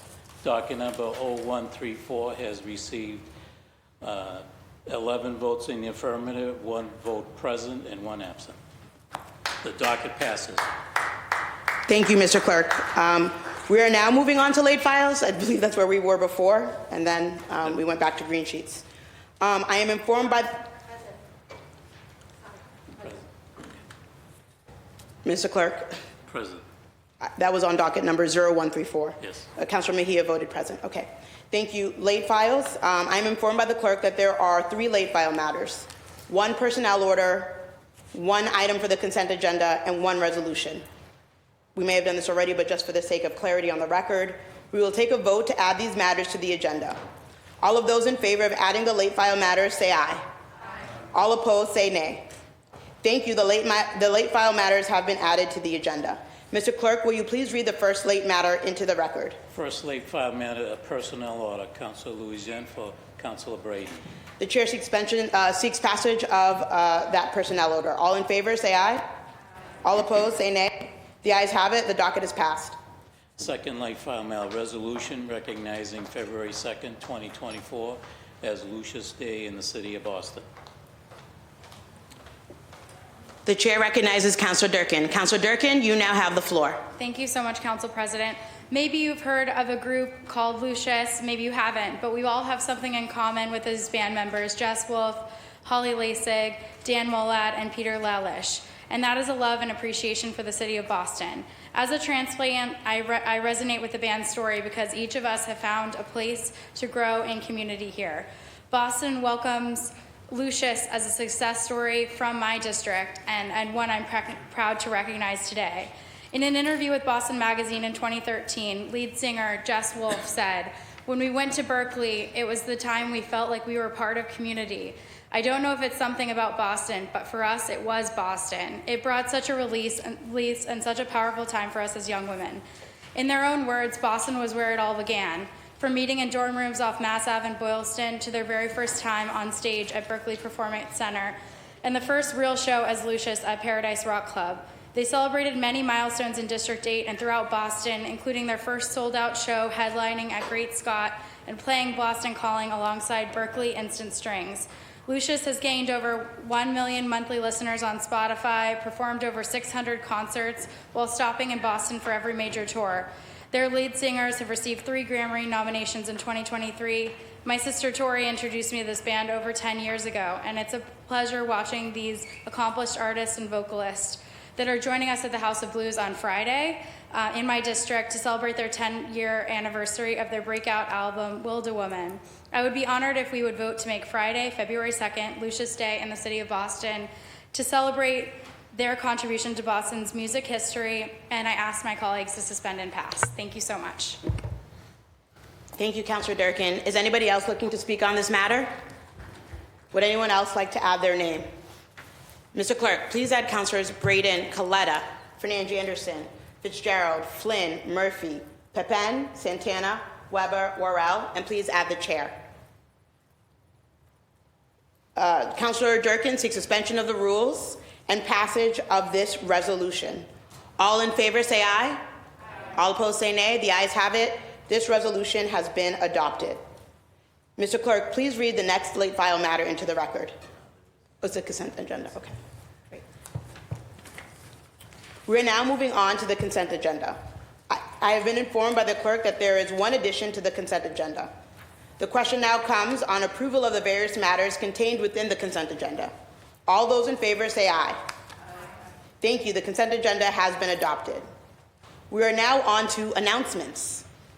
For announcements, we have 2 birthdays coming up this week. I want to give a special shout out to Lorraine Scatino. It's her birthday on Saturday, I believe. So Lorraine is in central staff, who helps us out all the time. So happy birthday, Lorraine. And happy birthday to my policy director, whose birthday is tomorrow, Jesse Purvis. And for anyone who I may have missed, happy birthday. I also want to, again, we saw there was an op-ed this week in the Globe by Attorney General Andrea Campbell and Mayor Michelle Wu about third-party suppliers. So again, want to remind everyone about the importance of Boston Community Choice Electricity and having folks enroll in that program to lower their cost, and how we should opt into BCCE and not the people who come knocking at your door trying to engaging in deceptive practices to have you actually end up paying more for your electricity. So it can save the average household hundreds of dollars a year on energy costs, and you can opt into 100% renewable energy. It's boston.gov/energy. Please be sure to share it with everyone in your family, your constituents, so that we can help bring people's energy costs down. We are now moving on to, does anyone have any announcements? Any of my colleagues have any announcements? Okay, we are now moving on to memorials. Today, we will adjourn our meeting in memory of the following individuals. And if anyone would like to add anyone, just feel free to put your mic on. For myself, Councillor Louis Jeanne, Ronald Cormier, longtime Gardner City Councilor. Judith Duffy, longtime employee of the City Clerk's office. A moment of silence, please. The chair moves that when the council adjourns today, it does so in memory of the aforementioned individuals. The council is scheduled to meet again in the Ionella Chamber on Wednesday, February 7th at noon. Thank you to the clerk's office for all of your hard work. Thank you to central staff. Thank you to all of our staffers for all of your incredible work every day. This meeting is hereby adjourned. Thank you.